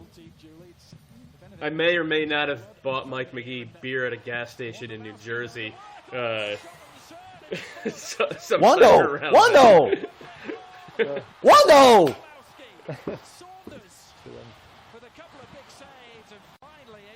Wando, that's what you get paid for. Exactly. You think. You think. Wando, at what point in this season did you realize you personally were having like a record-setting or a record-tying season? Like you were like, oh, look at this. I'm looking at 20. I'm looking at 25. Was there one moment where it all kind of snapped into place for you? No, I mean, it was kind of a crazy thing where they're just kind of coming in bunches. I mean, I do vividly remember, though, just going through, like, my pregame ritual and, like, visualizing things and then, like, just seeing it happen. I remember, I think Colorado, this was kind of later in, but scoring the hat trick, I really saw, like, those 3 goals. Marvin crossing the ball to me, Sam passing the ball, and it's kind of crazy. I mean, they're not the prettiest goals, but just to see them come and just see it all kind of click. It was kind of cool. Wando, is that the best security detail you've ever had? The Lenny Gordo, just like they go in front of you, they bash bodies, and you just pop up underneath. Oh, by far. I mean, I had that was the least hits I've taken.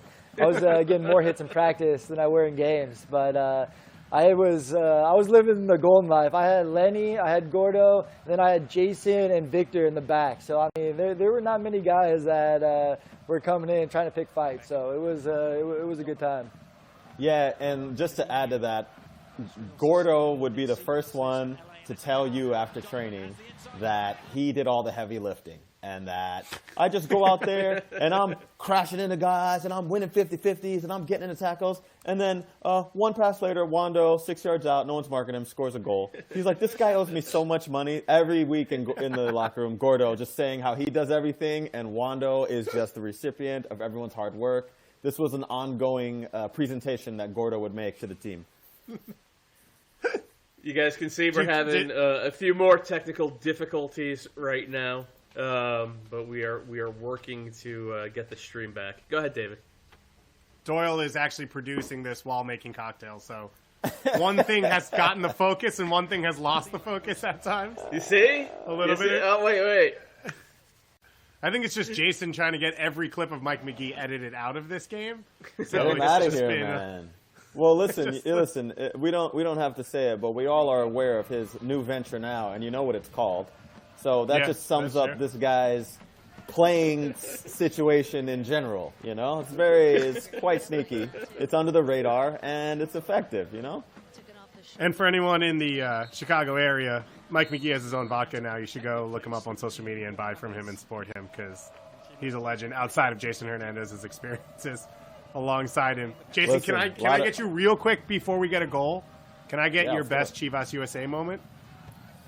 Ooh, that's a good one. Probably the first time we beat Galaxy. You know, for all intents and purposes, LA was Galaxy territory, and we were the kind of the new kids on the block and didn't get a lot of love. And so when Bob came in, created that team and took it over, and Preki the next year in 07, I think in 07 we won the West. So 06 we made the playoffs for the first time. It was kind of the marker for us that, we had arrived and we can play, and that was certainly a great memory for me. And also, I think one of David Beckham's first game, watching Jesse Marsh kick him in the chest and pretend like it was a clean tackle and he tried to do it, which is total BS. That also was a great memory. Jesse Marsh as a teammate, I've heard some interesting stories. Yeah, I think you would probably compare it to the way people talk about Felipe now. In that, if he's on your team, you got all the time in the world for this guy. You would swear by this guy. And if he's not on your team in the midfield, you're like, someone get this little guy out of my face. I can't be dealing with this. When Jesse actually worked with us for a summer back in 2014, covering the World Cup, and he played. Correct me if I'm wrong, David. He played with your men's league team. Was that right? I was not there. He played in a non-profit tournament to raise money for whatever non-profit, and I'm pretty sure he left because he was so pissed at the way it went down. He got into a fight. He got into a fight. Yeah.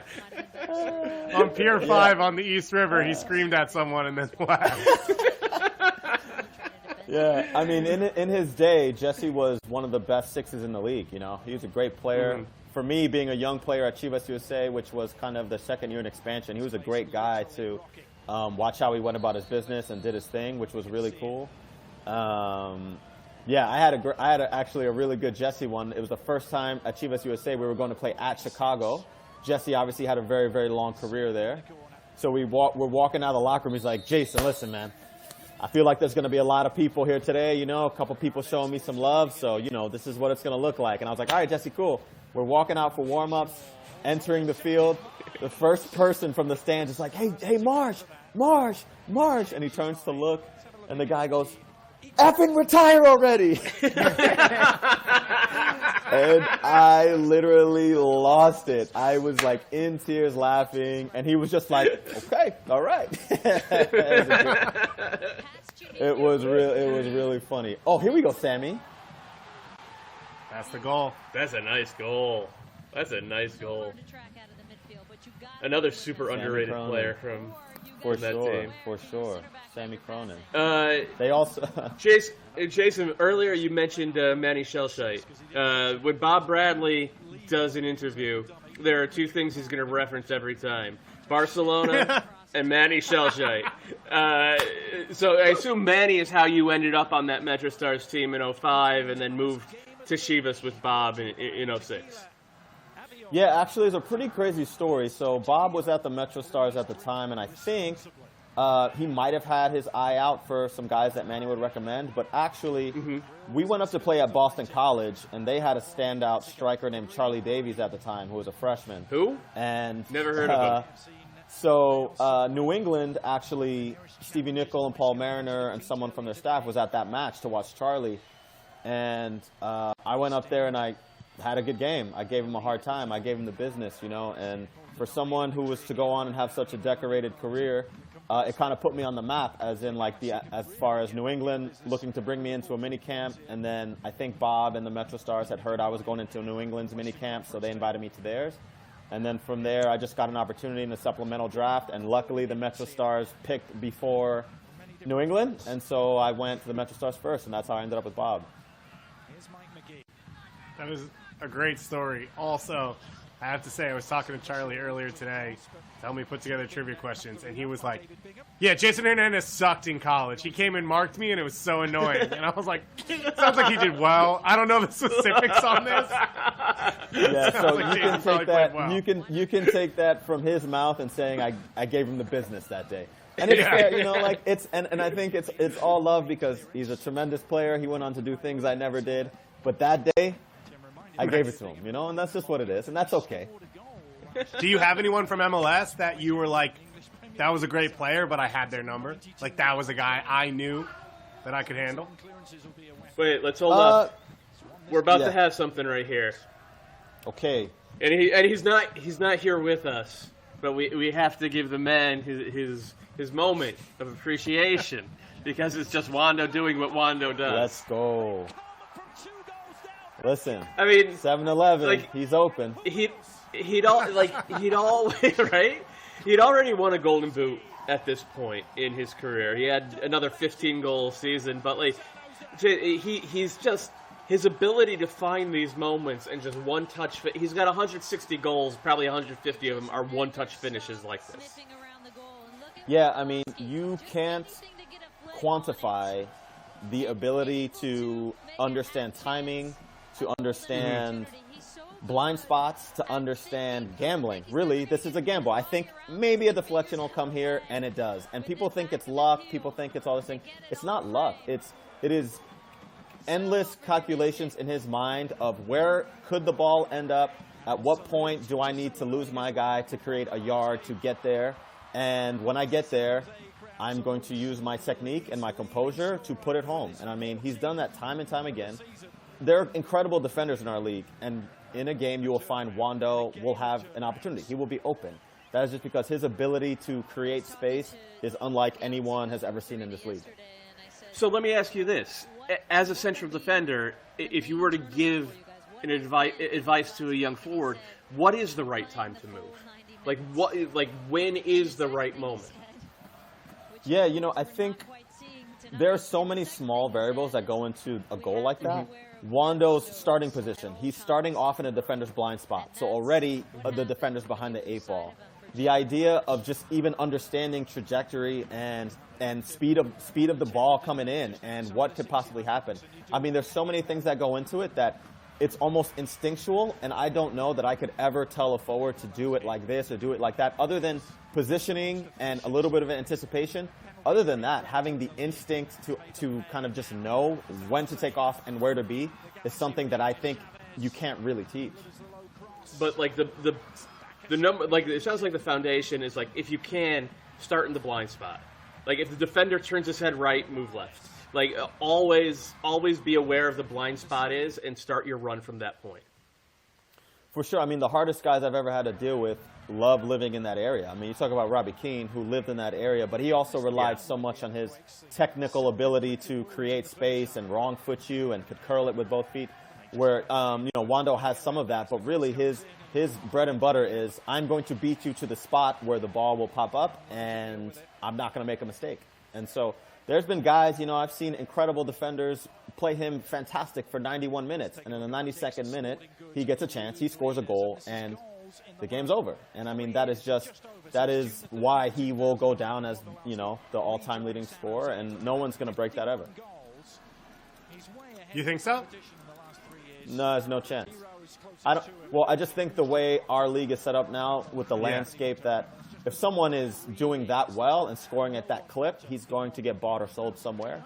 And so the idea that someone could be an MLS lifer, put in 15 plus years, and just crank out double-digit goals year after year, I just don't think our soccer landscape will allow that to happen again. Wando, come on, my friend. Yeah, as you compliment him. The only question is if Kai Kamara plays till he's 50. Then Kai's got a shot. And I mean, another guy, right? Another guy, for different reasons, can have a tremendous amount of output year over year. But Wando, like I said, and just if you even look at Wando's track record from just a health standpoint, like he's available 90% of the time. Like he just puts in shift after shift. He's available. He can run forever. And the thing that is his best attribute would be the thing that would go the latest as far as a player needing to retire. Like he was never super fast or jumped super high or any of this stuff. He just was really smart about where he would pop up in the box. And you could do that for a long time. If he wants, he could play another couple years for sure. I mean, Romario played till he was like 42, so there you go. I mean, I see Tom Brady down in Tampa Bay. I mean, I was about to say, Wando ring chasing look at being the Letty like the wig. finisher off the bench.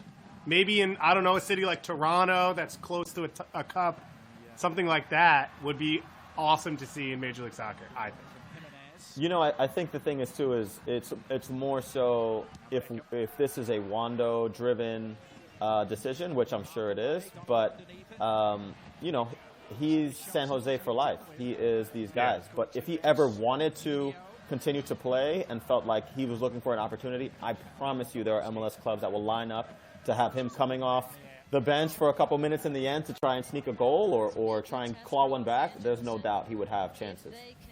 Well, that's actually one of the things I'm curious about, because this team, until we had Ilsinho last year, right? Because what Ilsinho did last year was unreal. Until that point, this guy right here, Alan Gordon, was the best off-the-bench force in MLS history. What he did in 2012. It's a different role, obviously. It's not the role, as you said, it's not the role most kids grow up and dream of playing. So what did you see in Gordo's attitude and mentality? And, was it just like he had to sublimate his ego to play that role, or was there something else there that the rest of us just don't see because we're not professional athletes? Yeah, I think Alan is he's just a special guy, but he's a special player in the sense that his road to becoming a pro wasn't necessarily what you would consider typical. He had to go down to lower divisions for a bit, traded a bit, wasn't necessarily seen as the guy that was going to be relied on week in and week out. And so you understand quickly, if you want to be a pro and stay a pro, is that you then develop a niche, and what is your role, and can you be good at it? Can you be great at it? And so I think Alan understood, not to mention that he's probably on his 10th surgery at this point in his career in 2012. Yeah. But he says, you know what? I'm not going to give you 90-minute clips at an elite rate, but what I can do is give you 20 minutes at an elite rate, where I can put myself in good spots to score. I have the technical ability to do well when I get those chances. And not to mention, physically, you wouldn't find a long list of guys that physically could impose the game the way he did. And so if you just dealt with 68 minutes of Steven Lenhart, and now this guy is walking onto the field, you're thinking to yourself, what chance do I got?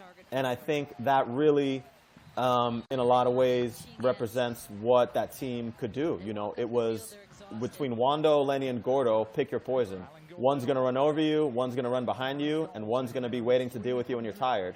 And that's kind of what a lot of guys had to deal with when they played against us. Now let me ask you this. So after your career in San Jose, you spent a couple of good years as a starter in New York. I know the first year was tough. The second year was very good. But then you moved to Toronto, and you actually played that sort of veteran mentorship, come off the bench occasionally when you need to role, for a team that ended up, you know, in terms of trophy count, that's the best team in MLS history. What did it take for you at that point? Was it just that? Yeah, there you go. Was it that same mental process? Was it saying like, okay, I've had a really good 10 years, 12 years. I need to accept where my career is right now? Absolutely. I think, you know, I was probably 12 years in at that time, and I think after the 2016 season with New York City, I'd actually played quite a bit. I think I played maybe 30 times on a team that finished pretty well in the East. So, geez, Marvin. Let's go.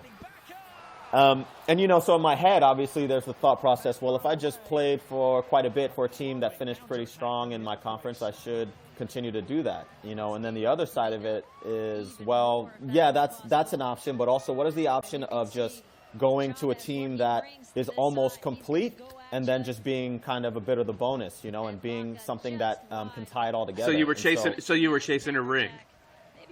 And so the idea is, do you want to play or do you want to win? You know, do you want to play or do you want to win? And so in some conversations with Greg, with Tim Bezbachenko, Greg Vanny, Tim Bezbachenko at the time, you know, I obviously knew some guys in the team.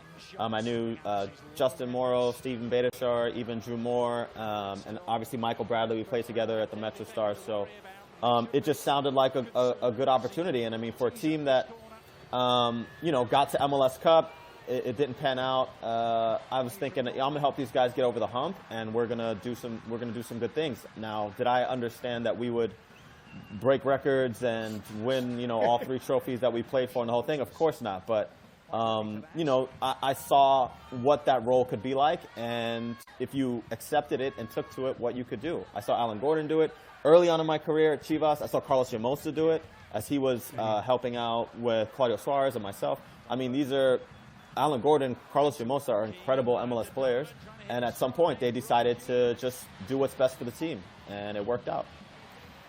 Do me a favor here. Hold on a second. Is Javinko the best player you ever played with? I would put him and David Villa very, very close. I think Seba's ability to just be lethal on set pieces, I think, would be the one thing that I would kind of hold more towards his you know, in his locker. But David Villa was an incredible player. Yeah. His work rate, his kind of tone that he set, his ability to do some things on the field was really at a high level. And I'm not sure he's thought of in that same breath, but as special as Seba was, I think David was, you know, almost equally as special. But yeah, man, there was a time where there was a ton of high-level guys week in and week out that you were seeing on display. So I wanted to ask you, as an expert, the best groups, 12-year span, 12 month, 10 month, 18 month, whatever you want to call it, of a team. I think you've got RSL in this time period.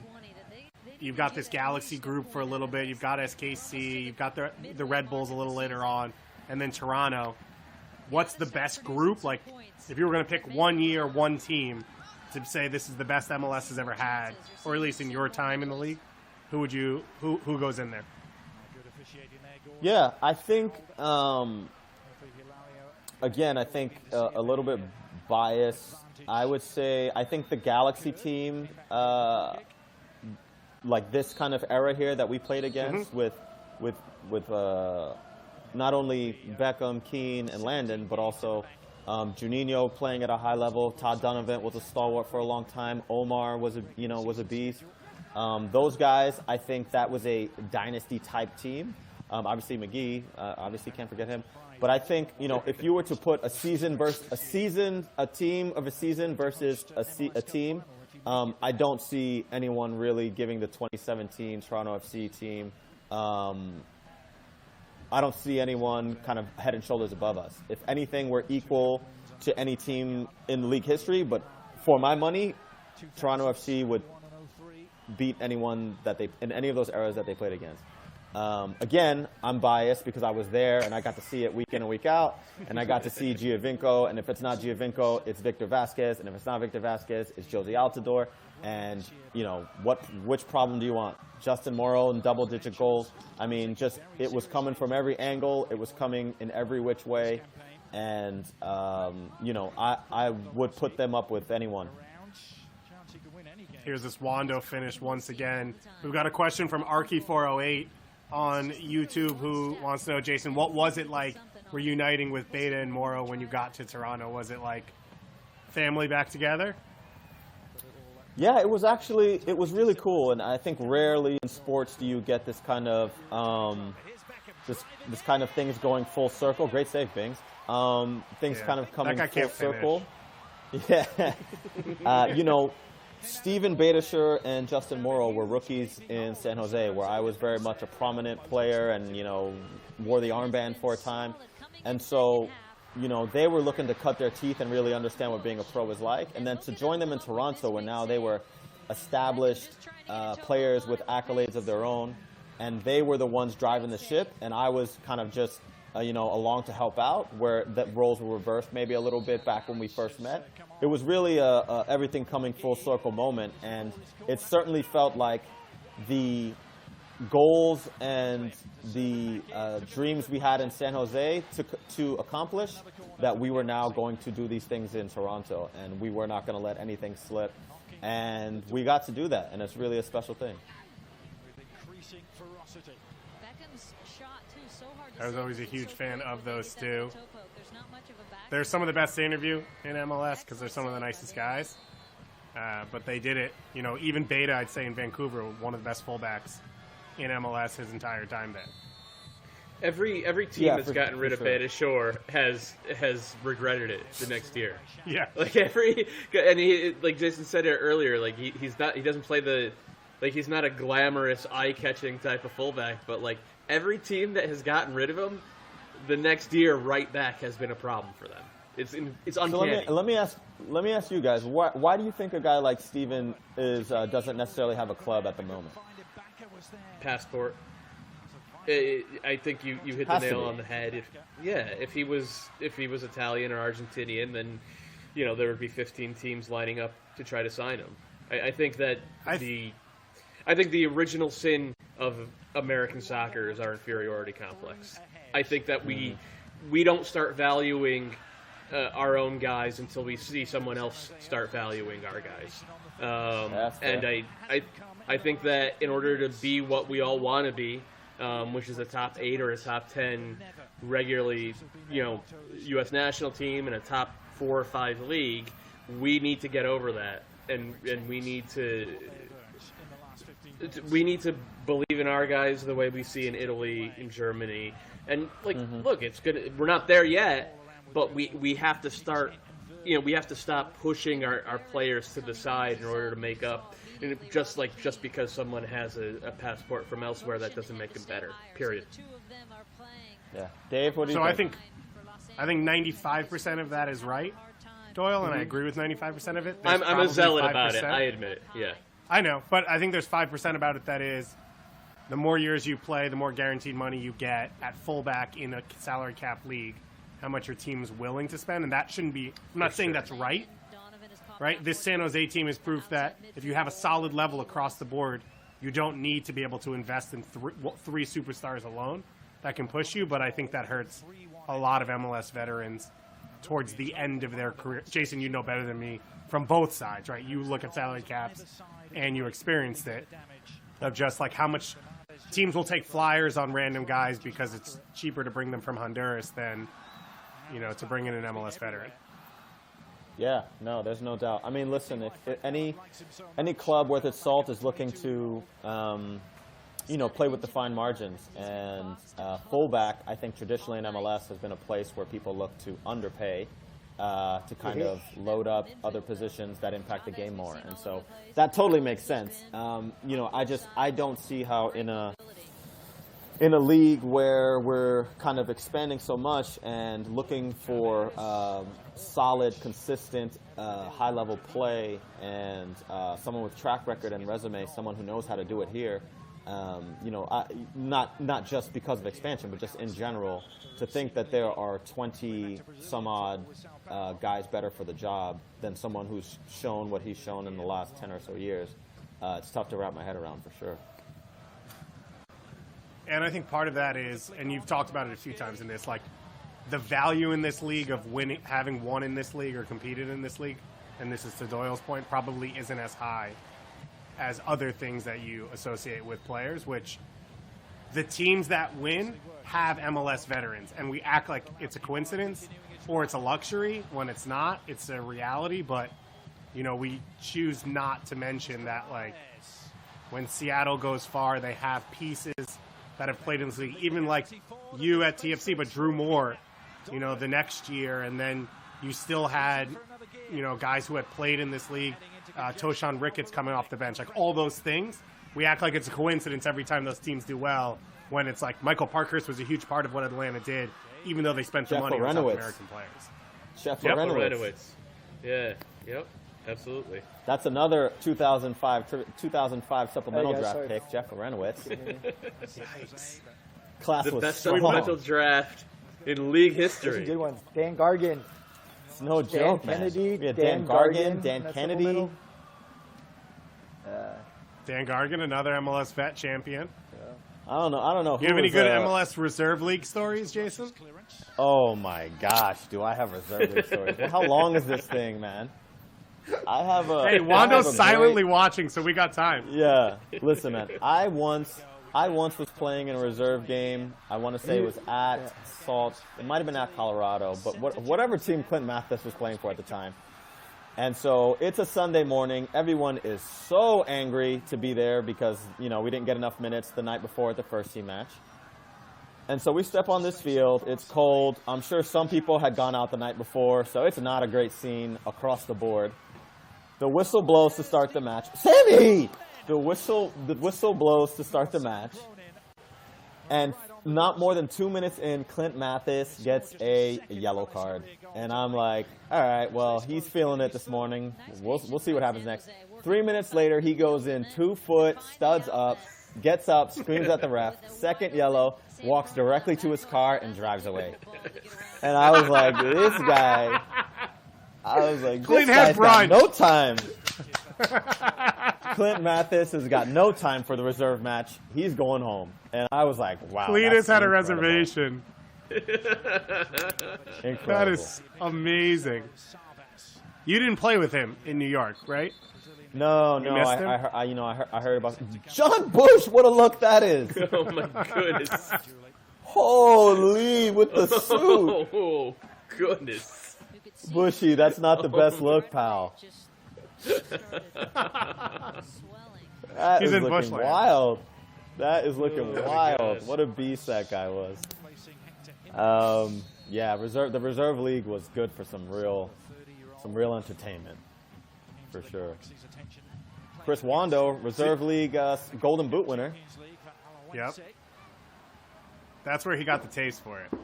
That's it. He wasn't a goal scorer before, but that's where he realized he liked doing it.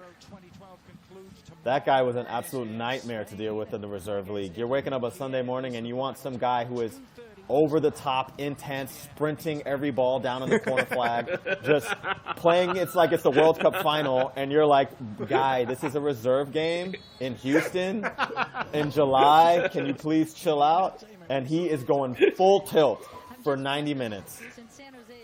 which probably set the scene for what he was like the rest of his career. Yeah. Something to that, right?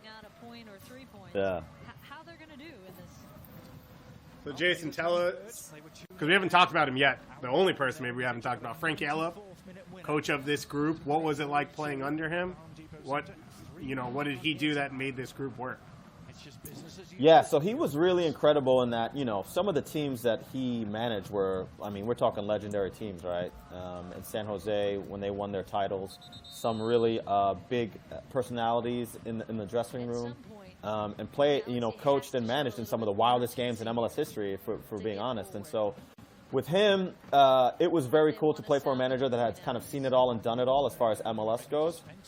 He was someone who was an incredible man manager who really, he treated no two people the same, which I think is a really important trait to have as a manager, is to understand I'm not going to get the best out of this guy if I deal with him this way as opposed to, a different way. And so his ability to do that was really, really top level. And so as managers went, he really set the stage for us to kind of be ourselves and to thrive in the Quakes club. And so I really enjoyed my time playing for him. Doyle, does he get underrated or overlooked as, in the conversation of MLS coaches? No, I think that, I think there's a pretty adequate appreciation of what he built both times in San Jose. I think maybe like the big difference is that like he never had a team that won the double, right? If you look at the guys who are generally considered like, okay, this guy's amongst the all-time greats, they had that 1 year where their team did both. And San Jose came close a couple of times, and if Ike buries that goal against LA, maybe you guys get past the Galaxy in the first round of the playoffs. And it's different. But I think, I think there's a lot of respect for Frank Yallop's career. But there's a but. But. My cat is about to photobomb this stream right here. It's about to get ugly. Oh my goodness. Hey, see, so Sam Cronin almost had an own goal there as well. Just so we're all clear, Sam Cronin almost did it, But it's a game of inches, guys. It's a game of inches. Well, as a team, Jason, the inches were on your side here. As an individual, less so. Yes. Oh, Beckham! Oh, my goodness. What a tackle, Justin. What a tackle, Justin. Incredible. As a defender, Jason, if you win a game 4-3, can you have that like happiness? Do you feel good after you get out of it, or because you got the win, or are you still pissed? Yeah, you don't feel good, but you're happy, if that makes sense. You don't feel good about kind of what transpired because you never want to put your team in the hole like that. But anytime you come away with a win in this league, especially at that time. Wins are hard. They're hard grinds, and they don't come so easily. So, especially on this day, it could have been 7-6. We would have walked with smiles off our face, when the final whistle blew. That's kind of how it was every time you played the Galaxy. Pretty much. Fireworks, man. Fireworks. Chavez has cut this out. This is Alan Gordon. Oh, Gordo. You don't expect it, but he almost snuck that one in there. Can't take your eyes away from this. It swings from one end to the other. Now let's go. Temper's afraid. Let's go. Jason, I'm surprised you haven't done the 40-yard sprint yet to get in this. Dave, you know what? That was something I was known for, but given how this first half went for me, I was just on. We're gonna do my job. We're winning. We're gonna just see this thing out. No one's gonna remember a thing until we do an MLS remix 10 years later.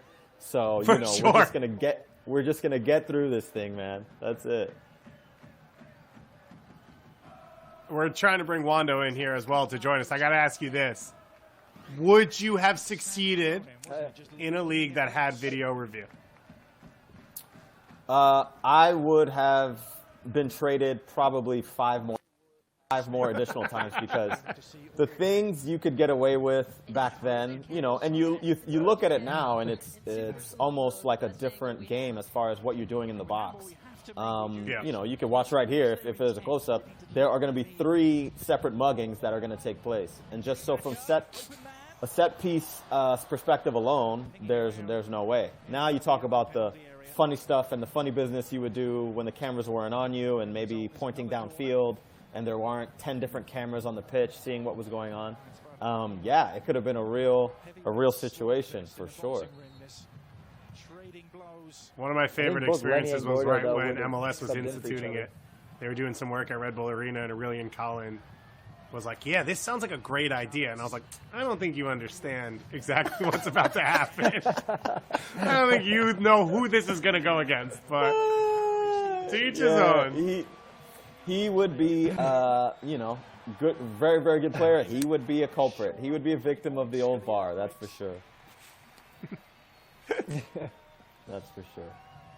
Kari Stevenson coming on here for Marvin Chavez. Big Kari. Here's the transition moment. Here we go. Here on the break. Delay. Okay. Shut up, shop well. That was good. Let's get numbers behind the ball here. You know, Landon and Beckham just looking to ping these 60-yard balls like it's no problem. Well, that was what made them so good, right? See, now this is the point of the game where I think we as a team would thrive in that if someone was trying to shut down shop on us at that point, we could drop some balls in behind and drop some balls in the box, and it's not a 50-50 for you. It's actually more like a 60-40 for us. Whereas, you know, a team that so very much wants to play on the ground between the interchange between Robbie and Landon and all these guys is that you kind of clog up these holes and make it difficult, and you can kind of withstand a little bit more.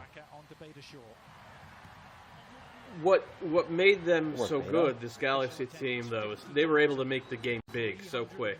They were able to you know, go from being compact in their own end, and then whether it was Juninho or David, you know, hit that long switch. Solo mission.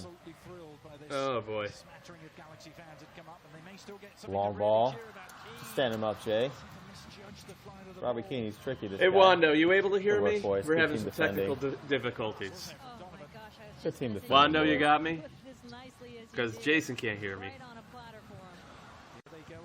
2 balls on the field, sir.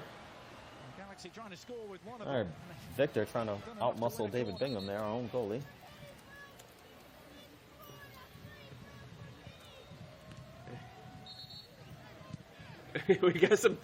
we got some technical difficulties happening here.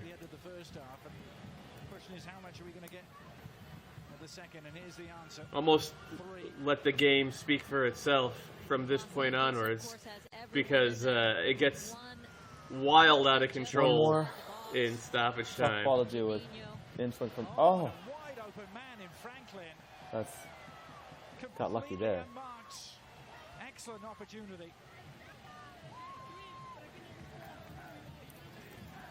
These 3 goals are the goals that have brought San Jose back into contention. That one before the break was vital, Julie, as was this. Right before halftime, this one the Cronin equalizer. And then, of course, the game winner. Gotta see this game out here. Still some time left for San Jose in Wondolowski.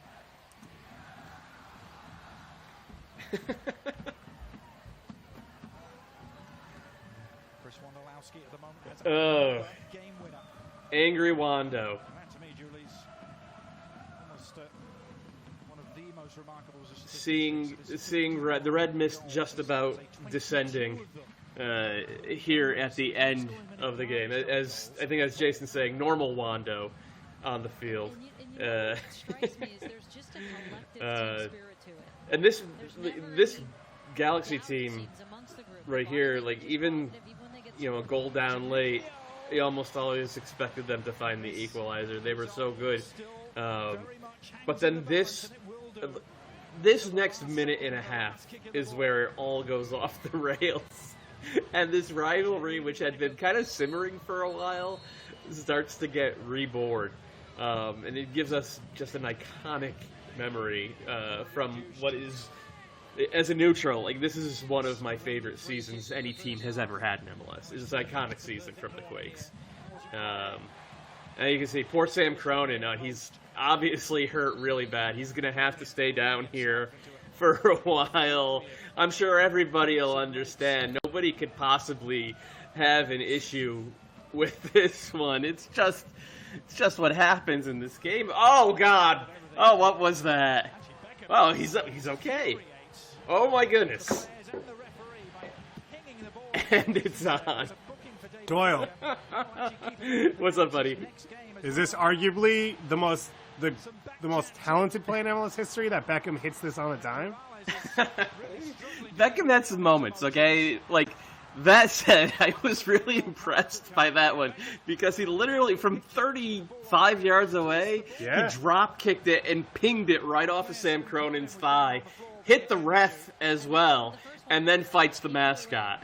I mean, that's, like if he decided in this moment, I want to hit Cronin and the ref, he nails it.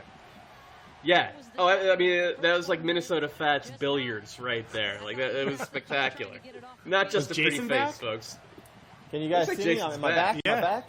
You're back. Jason, yeah, you're back. We got you. Good job riding solo. You did some good work. Yeah. What do you remember about this? You passed the interview. I will tell you, from what I remember was David, it looked like he was really annoyed that Rafa booted the ball away, so he tried to slam Rafa with the ball. But it was a moving target, and Rafa took one step in the other direction, so it missed Rafa and hit Cronin on the ground. Either way, it's straight comedy. And to know that me and my teammates got the legend, the icon David Beckham that annoyed it's very, very good. It's very, very good. So who would you think on this point? team? No, wait. At this point, if it had gotten to more than just pushing and shoving, who's the player on the team who would have actually, thrown down with David Beckham? On our team? Yeah. Probably everyone except Kari and Bingham. Really? Yeah, I wouldn't count on the fisticuffs from those gentlemen, but the other 9 guys on the field were at that moment in time were about all of that. And I would argue that Mr. Beckham, as iconic, this is class from Lenny, elite that he is, the old "let's meet in the dressing room and come see me in the tunnel." Come on, my friend. We all know that's not what's going to happen. You have your own security guards, but you're still a boss. You're still a beast, and you're a way better player than I ever was. But that's not it, I love that Lenny goes for the innocent handshake in the middle of this to Beckham. Like, I'm just trying to say good game. Yeah, he definitely was going to say something that was very, very passive aggressive. He was known for his whispering passive aggressive tidbits in people's ears. I once heard him tell a referee that he had a sweet comb over. So those are the kinds of things that he likes to share. Did the referee indeed have a sweet comb over, or It was pretty sweet, yeah. Okay, well, yeah, there you go. He's a man, the truth teller. Jason, after rewatching this game, re-experiencing 2012, what's your final thoughts for the fans? Yeah, just I think reiterates a little bit about what we felt that team was all about. I think we embodied the city. We try to represent the club in a way that felt very authentic. It was blue collared. It was we'll do what you won't do. We're willing to go as far and push ourselves as far as needed to get what we want. And so I think that was something that resonated with the club, with the city, with the fans, and that's why they all took to us, and that's why that team is beloved the way it is. One of the great teams in MLS history, one of the teams that always gets mentioned when you talk about fan favorites, but also villains, which, as you said, was so perfect about who they were and what they've done. Thank you all out there, you fans, for watching with us. We'll be back on Friday, I believe, because I think today's Wednesday, but who knows what's going on with the Philadelphia Union versus New York Red Bulls 2019 MLS Cup playoff match, which was a wild one in its own right. To Matt Doyle and, of course, Jason Hernandez, who was an absolute soldier today. A true Jason Hernandez performance, put in work when other guys were mercurial. Wando didn't show up for 89% of the game. Jason's here doing the work, carrying the load himself. Jason, thanks for joining us. Yeah, absolutely. My pleasure, guys. Wando, night, thank everyone. you. Take care, guys. Thanks, Wando.